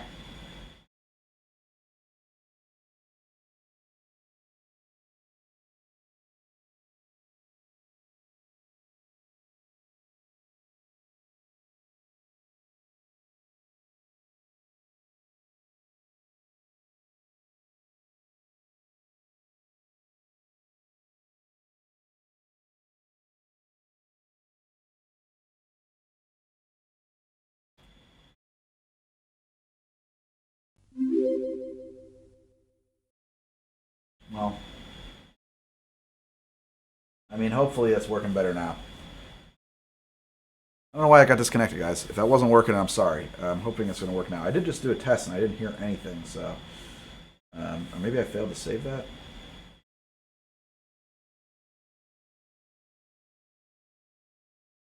That could be true.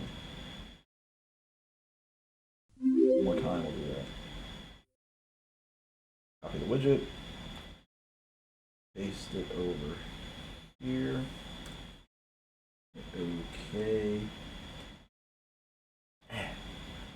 And then I'll hit the test follow button. I see no alert. See no alert. I don't know, guys. Well, here's a question. Quick one for the room. I just don't know why I'm not seeing no player. Yeah. Oh man, you guys didn't tell me this wire's in the shot? That is bad form. Ah, that's embarrassing. Guys.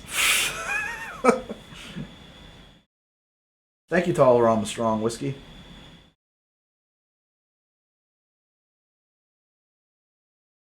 Well, I am using OBS, but uh, the alert box is on top, so I'm not sure if it's not why it's not working. I'll after the stream ends, I'll find out. Light's a little, I don't know.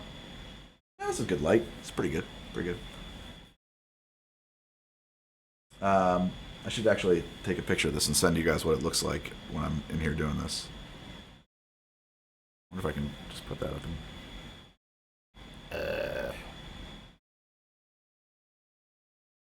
I wonder if I can put that into the. I can post that into chat. Probably not. Let's see if we can do that. Am I allowed to? Yeah, in my chat. Can I put a picture here? Okay. Nah. Not. Okay, never mind. Well, I have a background in live switching a little bit, so I've done some live switching. So OBS was actually pretty familiar to me. I mean, once I got around a few things around it, it made perfect sense. I'm not. This seems to be a not an OBS issue. I'm almost certain this is a. Oh, you know what? Well, that's possible too. Stand by. If that is muted. Of course, my Stream Deck is no longer functioning. I feel like I hope that this extended cable is not going to break it. Actually, shit.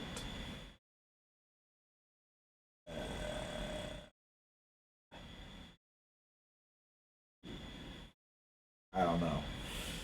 I'm not hurting the Stream Deck. Okay. I'm going to catch up with this, and then we've been doing this for an hour and 27. I think I might take a break. Go take a look at tomorrow's episode, and I may be back later with some gaming, but I don't put that on. I'm not going to put that on the schedule. It'll be sort of if I can. If I could just get all my favorite YouTubers to do some weird cross-genre collab. So the thing is, okay, so somebody asked me before who else I watch on YouTube. Man, it's tough. I don't have a ton of time to like watch other YouTubers. Let's see here. And I honestly, when I do watch other YouTubers, it's probably not people who are in kind of the drink space, to be honest. I'm so bored of drinks. I mean, that's not true, but like I'm doing a lot of that, and I just like to watch more. I do occasionally, just to make sure I'm not stepping. Like I will definitely, if I'm going to do a drink that I know somebody else has done, I will check their content and make sure that I'm not doing the same thing. Like Cocktail Chemistry and I did just shoot a Black Yukon Sucker Punch. He has a great video on that, and a take that I never would have come up with. Mine is completely different. It's coming out in the coming weeks. And I wanted to double check and make sure I wasn't doing what he did. So I'll check that out. I do some YouTubers who I think are great that I always watch. I mean, if you look at How to Drink's recommended channels list, those are all people who I think are fantastic, whether or not I'm able to watch their content all the time. YouTube just recently threw me this guy. Oh my God, what was his name? He's so good. You guys should check him out. Hold on a second. I'm going to see if I can find him. He's like he's from BC, British Columbia, for those of you who don't know Canada too well. And he's a lumberjack. And I got to find the channel. And they just recommended it to me, and I love his videos. They are so good. Damn it. What's his damn name?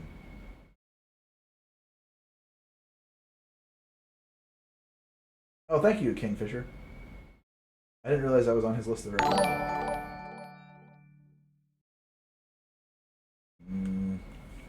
British Columbia log splitting axe. Let me see if I can find this guy. Damn it. Nope, nope, nope. Why did you autoplay? That's not at all what you're supposed to do. Buckin' Billy Ray. You guys gotta check out this guy's channel. He is hilarious. Great sense of humor.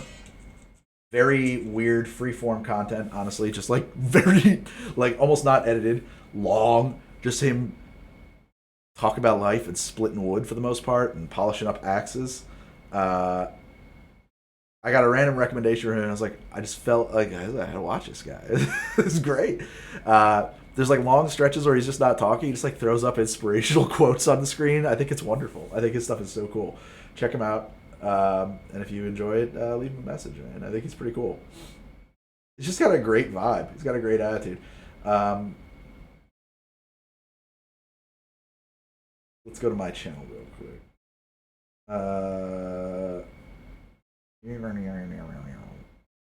Customize channel.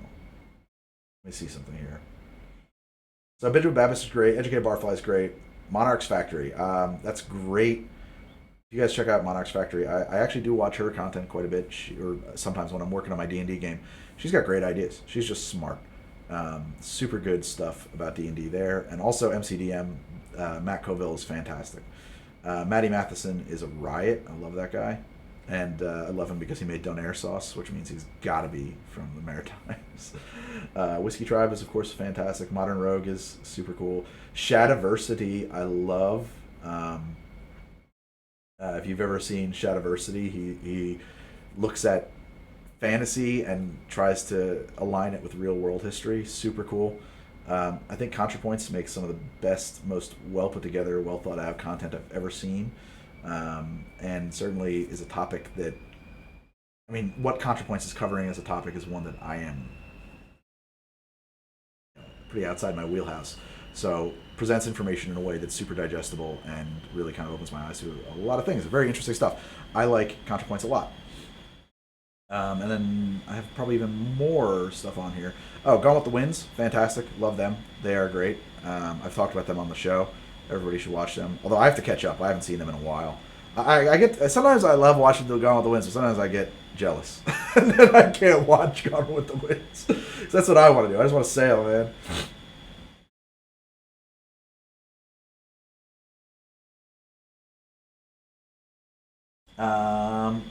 Okay, so those are my fave channels right now, and yeah, that's what I'm into. Stuff there. Wait to see what we do with this bowl. This guy right here. That's coming in an episode for New Orleans. That is the scariest episode of How to Drink I've ever shot. Oh yeah, Lofty Pursuits is fantastic. Okay, I'll check out Scalagrim. I mean it's yeah, Sailing La Vagabond. I'm trying to remember which one is Sailing La Vagabond. Those are also catamaran people, right? Yeah, they're another couple on a catamaran. They're pretty cool. Also involves fire. That big orange bowl. Um, yeah, I have to check them out. I'm actually with a baby is really wild. I haven't seen that. The SV Delos. A lot of people like SV Delos. I can't get something about that one. Kind of, it's not my taste. This was one of the few times I was really, truly terrified making an episode of How to Drink. There's something about Delos that like I hate to slag. There's something smarmy about it. I don't know what it is. Something about that channel kind of puts me off.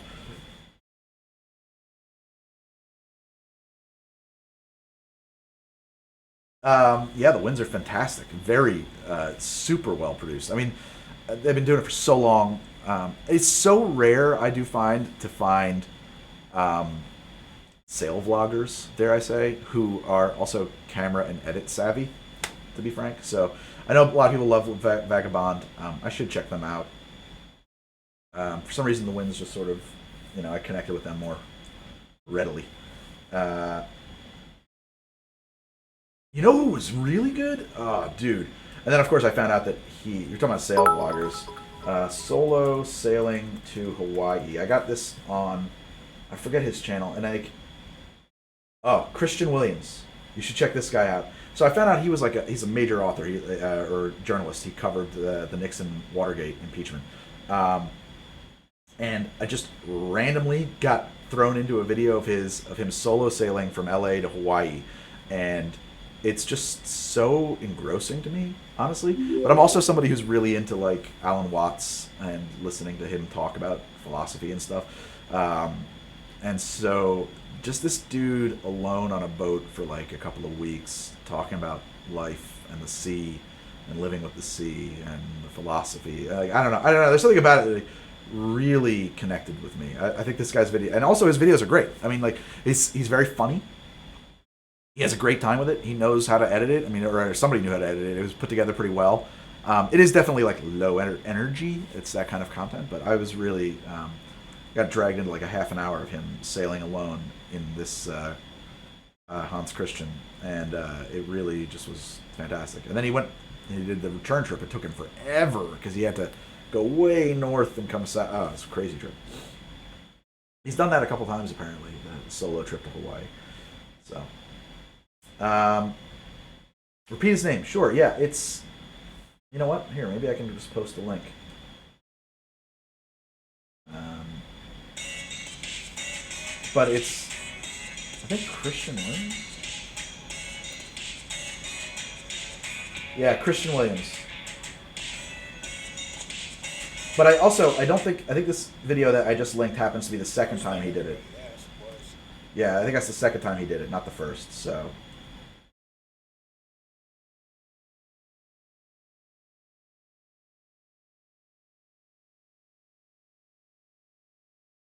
one of the few guys that really takes into account the actual passage a sailing vessel needs to take in order to make time.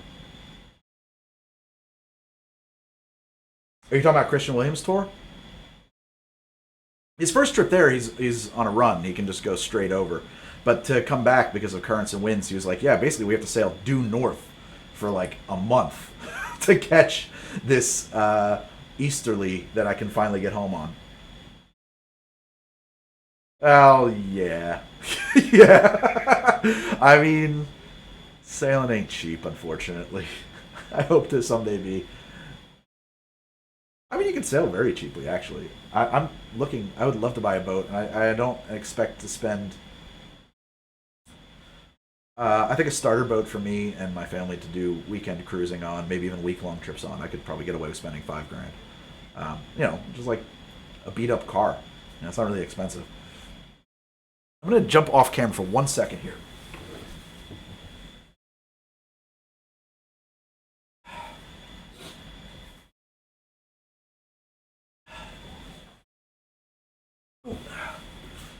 I'm back.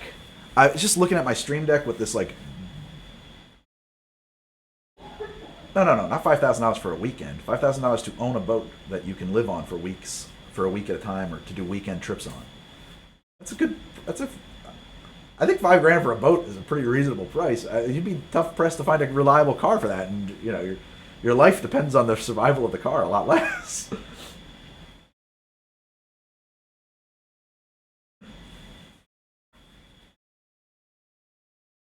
The docking costs more. Depends on where you live, obviously.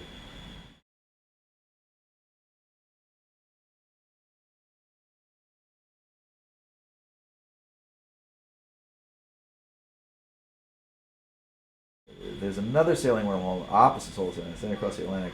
Oh yeah, the Volvo Cup and stuff like that. I've watched a few of those. You could try to post a link. I have no idea if I've got it set up so you can't. So that's true, Doctor Doom. Morning Ink.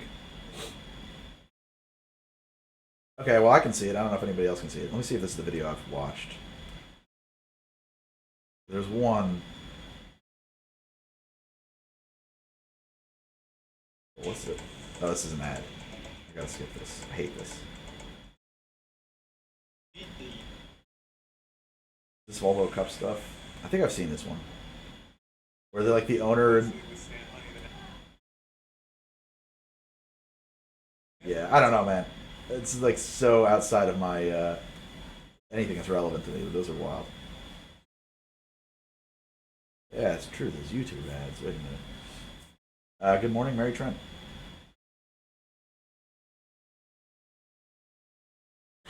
What would I recommend to replace grapefruit for someone who can't have grapefruit? I'm assuming you're on statins for blood pressure. Um,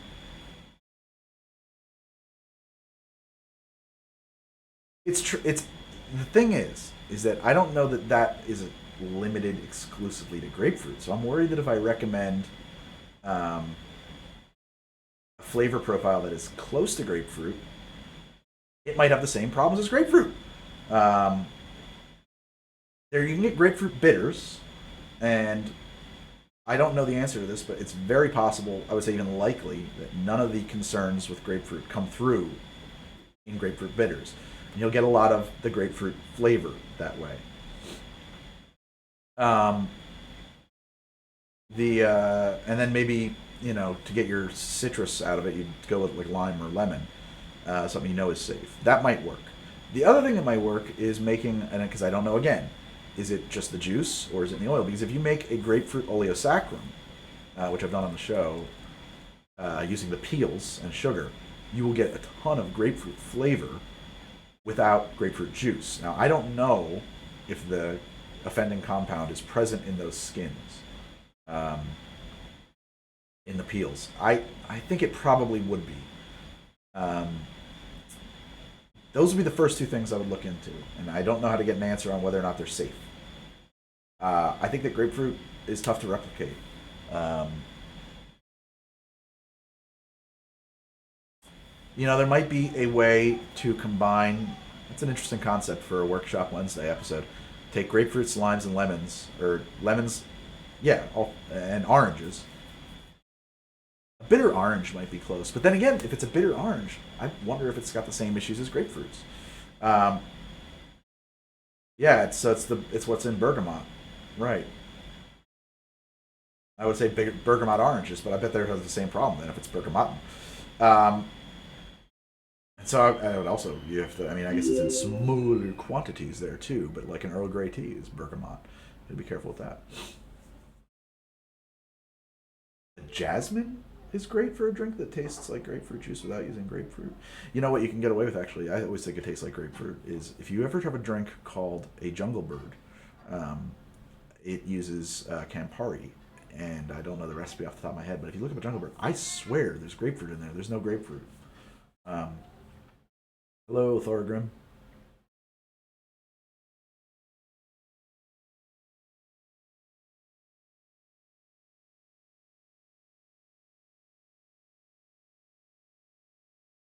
That would be a very nice boat. That's too much boat.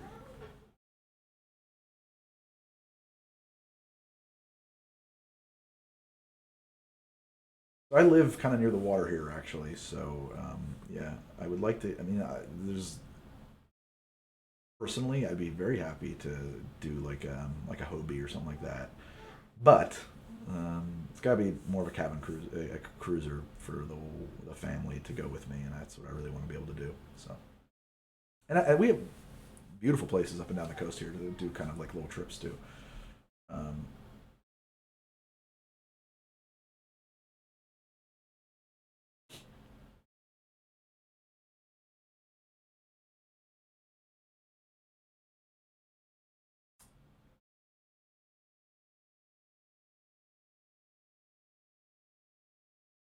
yeah, that's true.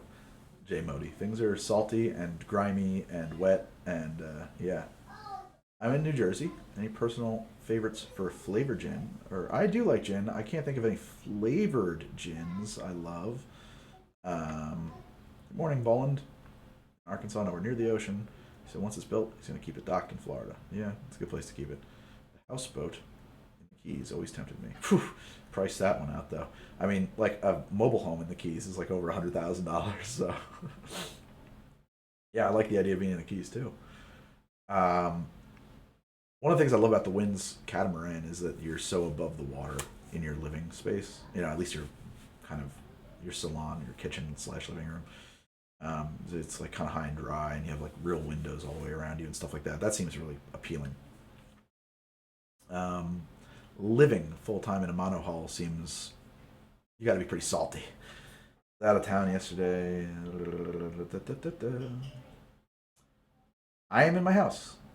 If so, what room does your wife allow you to have that quantity of tiki looking shelving? So, this may be news to you, but my activities here pay a lot of the bills around here.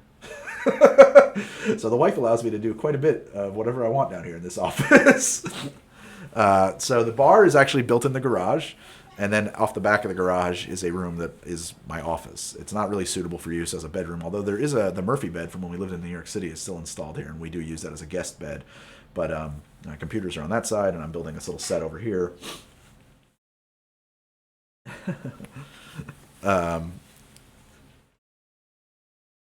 Rhubarb gin. Yeah, that sounds cool.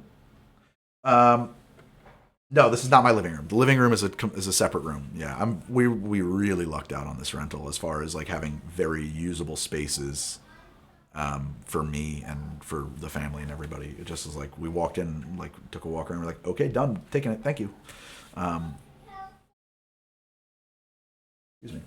I am across the harbor from New York City on the Jersey Shore. I can see the city. Um, Not too keen on giving out my specific location, if you don't mind. But yeah, unfortunately, we had to move to New Jersey for a variety of reasons. Not a variety of reasons. Not that I'm really upset about it, but I do miss New York City. Oh wow, look at that.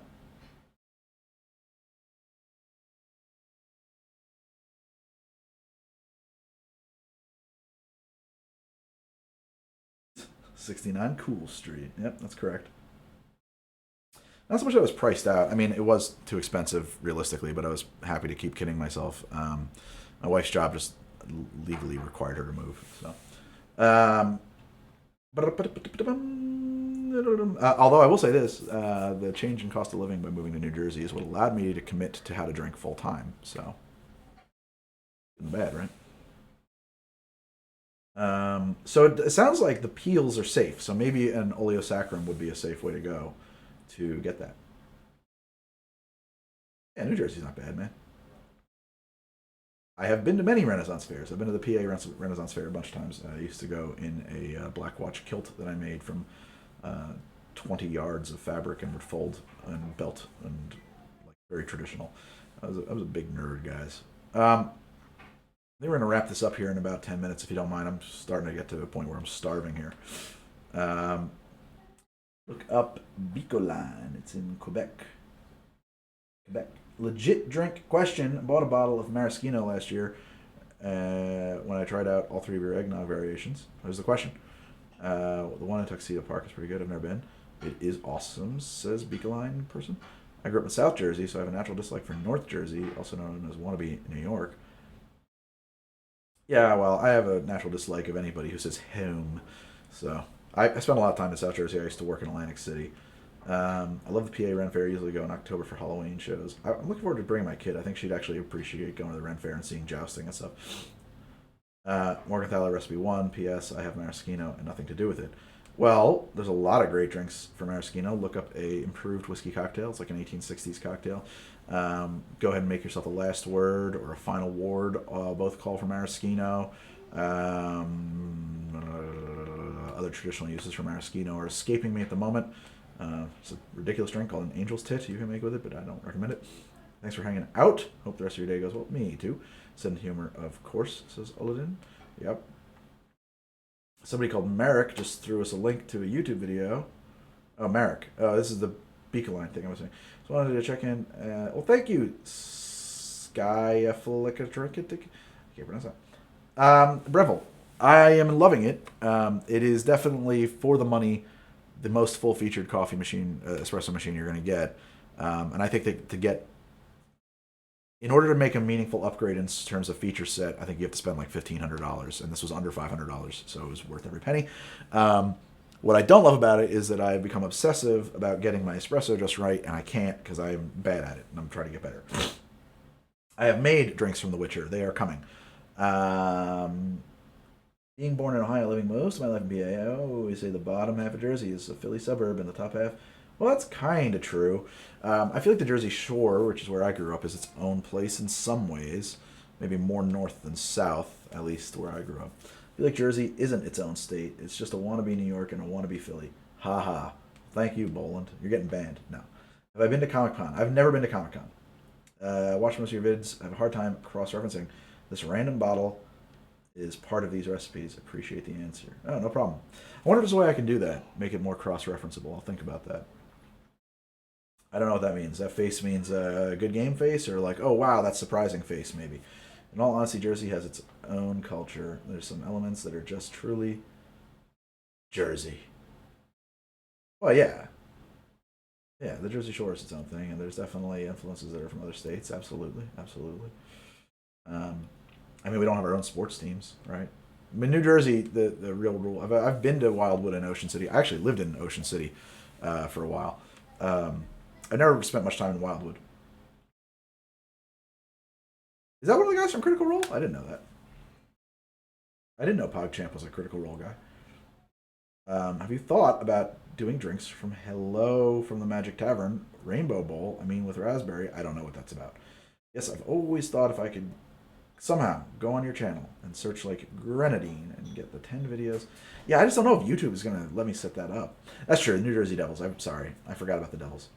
And we have other teams too, but like typically, you know you're in North Jersey when you're dealing with Giants fans, and you know you're in South Jersey when you're dealing with Eagles fans. That's typically where the defining line is. I guess it's a little blurry. It probably moves a little bit, but that's typically the rule. I'm not as nerdy as you think. I guess I'm not.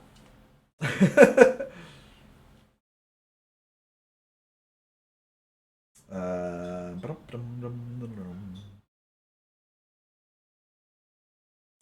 yeah, tour. I think we're gonna wrap this up. My rest of my day. It's a podcast. Oh, so okay. Here's the thing, Mary.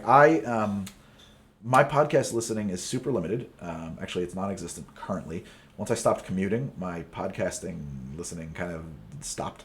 Um, I love good podcasts. Podcasts I was most into lately have been Slow Burn. I love 99% Invisible more than the other things. I wish I would liked This American Life more, but it was too depressing. I had to stop listening to it.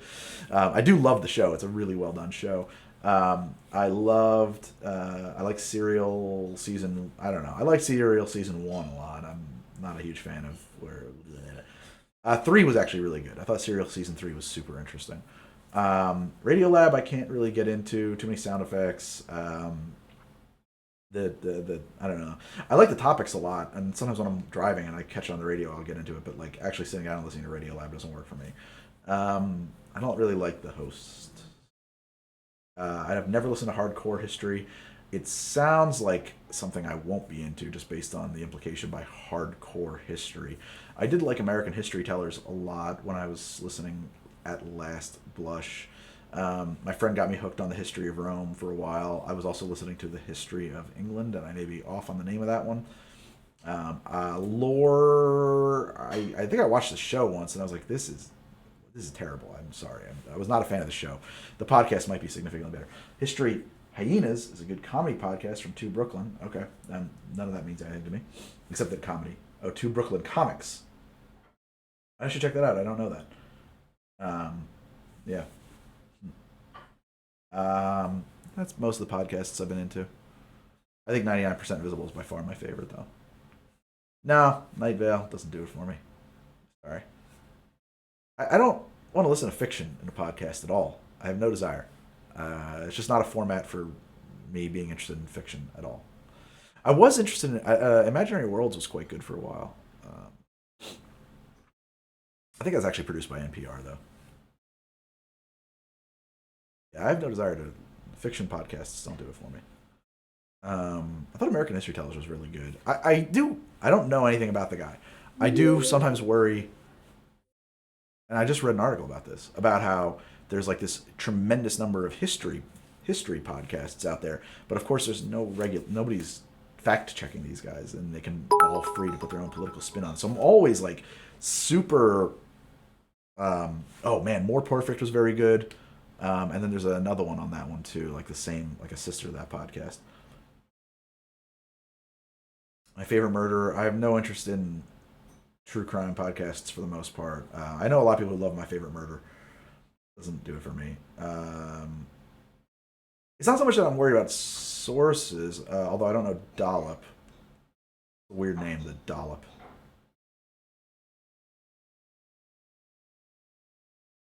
That sounds cool. I should check that out. The dollop, maybe. Like the laser. I think that see you later, Seabot Ball. I think that probably all these history podcasts are citing their sources somewhere in their show notes. So I just take that for granted. I do not watch Joe Rogan. I have zero interest. I take it for granted that they're citing their sources. I don't think that that prevents you from having an agenda.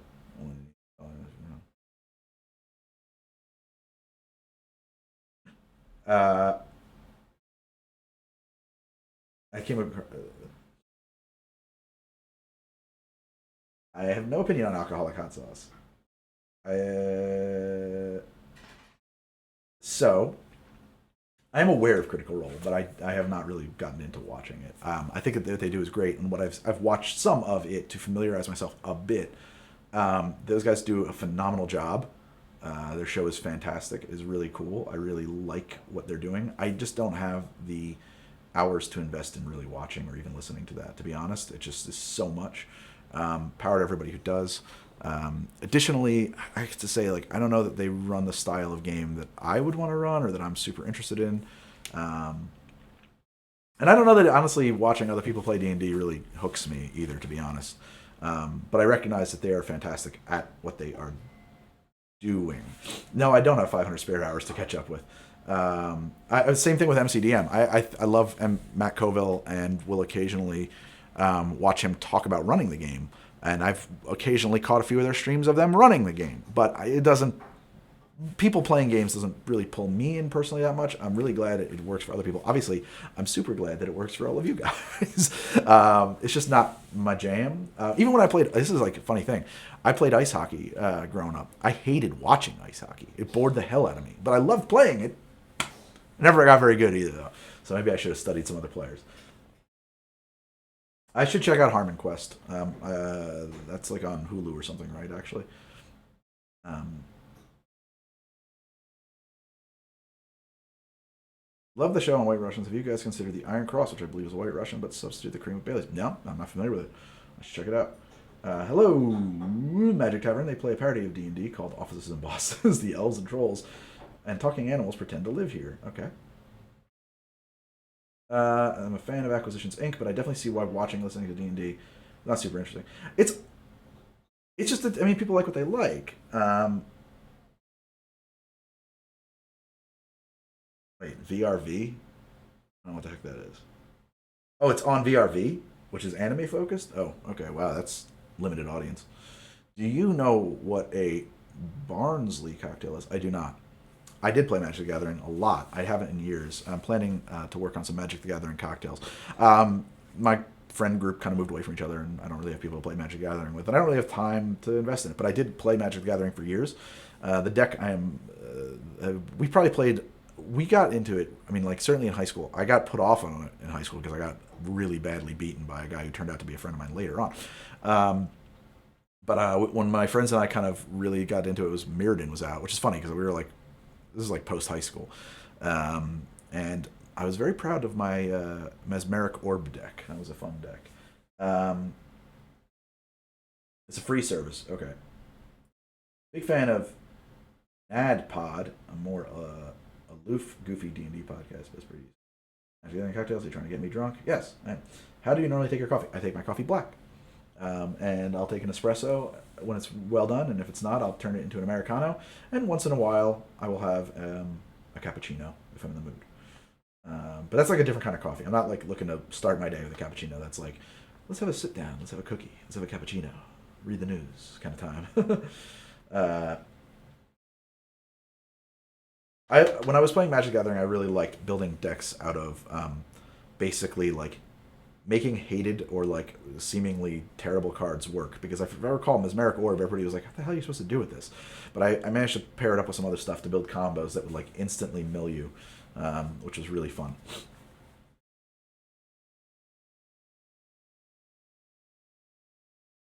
So I had a friend, actually a good friend of mine, who's a one of he may show up on the show because he brews beer. Not only did he play super competitively Magic, but when he wanted to go to film school for a year, he paid for it by selling a couple of his Power Nine because he had pretty valuable, he had a complete Power Nine. I do not make my own ice. It's impossible. That works. So yes, directional freezing in an igloo cooler will make you very clear ice, and then you have to cut off the chunk that's not so great and dice it up and everything. But we go through so much ice on how to drink; it's not possible. So what I do is I buy it from a place called Hundredweight, and they make it in 300-pound blocks in a machine called a Klein Bell, and then they cut that up on a food-safe band saw, and I have we make runs to Brooklyn all the time to pick up ice. So it's just not possible to make enough on a homebrew basis. And even if I had a Klein Bell machine, I don't know that I would have the time to do it, to actually physically, like, okay, I got to chop up another block. Like, it's one of those things where it's just more efficient to pay someone else for that. Whole egg cocktails. Yeah, it's great. I call for it. Eggnog, flips. I like them. I have no thoughts on them. I think they're good. 100 Weight is the place that I get my ice from. They are the ice program that spun out of the back room of a bar called Dutch Kills, very famous bar. I like my themed deck, not themed in the sense of card synergy, but themed like based on the art of the concept of the card. Well, that's tricky to pull off if you can pull it off. Like an elf deck, I guess. I did have an elvish deck for a minute that was, and it was all about extending life. Like I could build up huge amounts of life points. Um,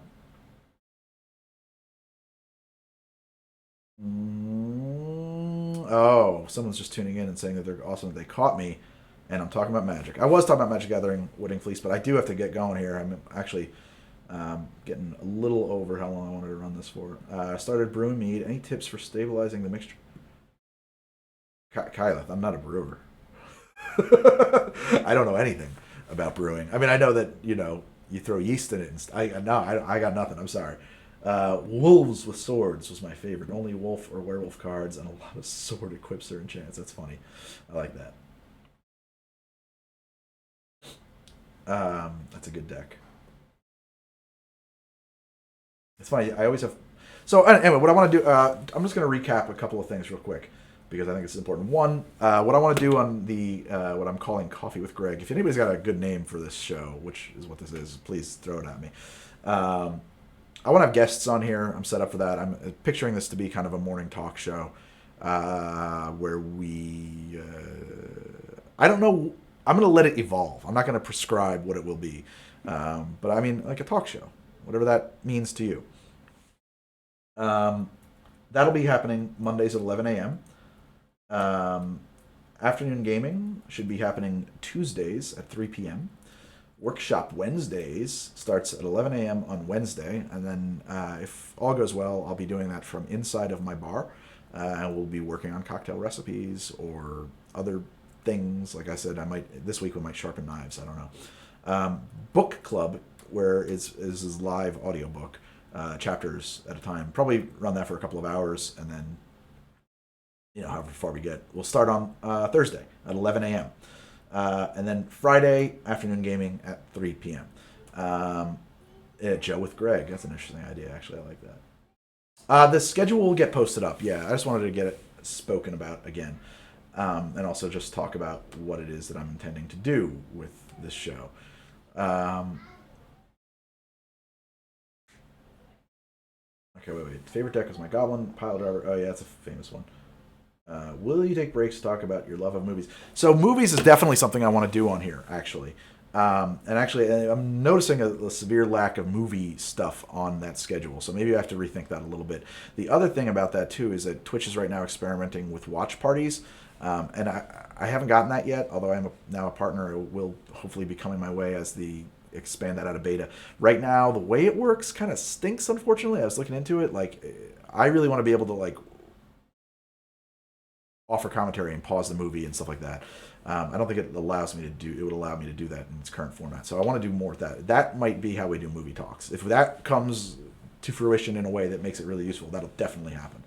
The Monday Gab featuring Greg from HCD. Oh boy.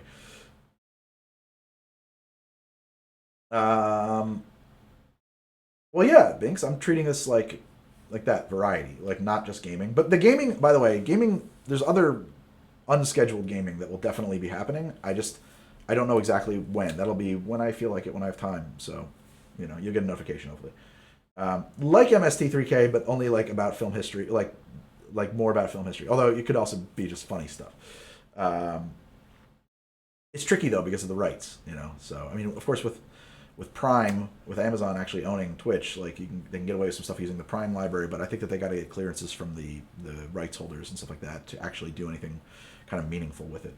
Um, so yeah, I mean, I can definitely see it being funny, and certainly I want to get some funny friends of mine involved in it from when I was doing improv, but but I also think that we can talk about film noir and pre-code and what that all means and the language of cinema and yeah, like a film appreciation show. What I really want to do, honestly, I want to be a host on Turner Classic Movies. I don't know how I get that gig. I feel like I'm not qualified yet. So, but we'll see what we can do with that. Maybe, and if the watch parties doesn't work, maybe we'll do something where I just like kind of post what movie we'll be talking about, a schedule, and I'll try to provide you guys in advance like links to watch so that we can talk. I gotta tell you, I've never seen an Ingmar film. I gotta get into that. I have not picked up on Bergman, and I had a friend who was always trying to get me to watch Ingmar, and I just never caught Ingmar. I know, people love Ingmar. One of the hosts. Wait, I mean, one of the hosts that is active in the YouTube space. I don't know if you're with us. Wait, what? What are you saying, Kingfisher? I'm missing what you're saying. Monday Mud. Star Wars Seven Seal. Yeah, people say Seven Seals. I mean, one of the hosts of that is active in the YouTube. One of the hosts of TCM. Which one? Alicia Malone or Ben Mankiewicz? Those are the only two I can think of. I don't know who else is on there. I just recently found out that I can actually get even. I'm a cord cutter. I don't have cable. Um, oh, Ben. Okay, I didn't know that. I should check that out. Um, I just found out that I can get TCM kind of streaming here, so pretty stoked on that. I had no idea that Ben did work with the Young Turks. That's really funny, especially because without ever really looking into it, I got a vibe that he would hate those guys. Maybe I completely misjudged Mankiewicz. Oh man, that's interesting. Um, yeah, I mean, I kind of want, like I said, in my brain, I want to call it coffee talk, or my friend said the grind with Greg. I don't know. I feel like coffee reviews and coffee will feature more prominently. I also think that this setup isn't going to work. After doing this once, I think what we're going to have to do is I have a standing height like bar counter over there. I think this is going to go over there, and I'll set up a second camera over there, and we'll just like make it a separate scene where I can switch to make coffee, and then we'll take a walk over to the coffee station for coffee time. Coffee talk, talk amongst yourselves.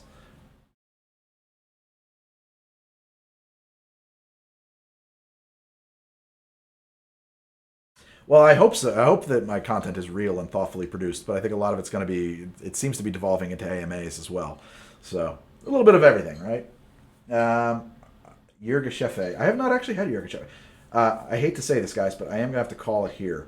So I got to get going. I'm so hungry. I'm seeing spots. I haven't had my breakfast yet, and it's 2 o'clock here. But oh. Well, I would love to quit, but I can't because I have to reconnect to the computer that's streaming.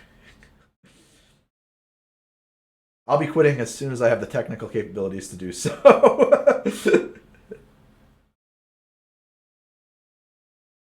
Oh, I don't know anything about Ben Mankiewicz. It was a snap judgment just based on something some tonality I had gotten a whiff of. So maybe I'm way off on his positioning.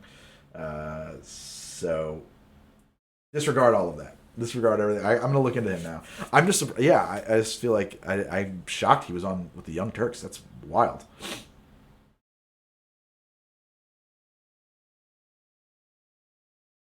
Oh boy. If I can't connect to media server, I don't know what I'm gonna do here. That's the name of the computer on my network that I need to connect to turn off the stream. If I can't connect, I'm stuck here forever.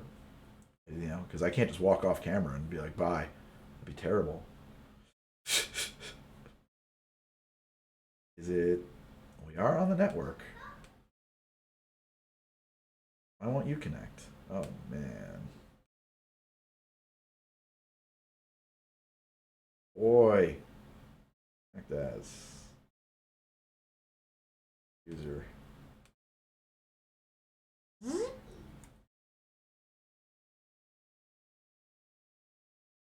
There we go. We were simply logged out. Okay.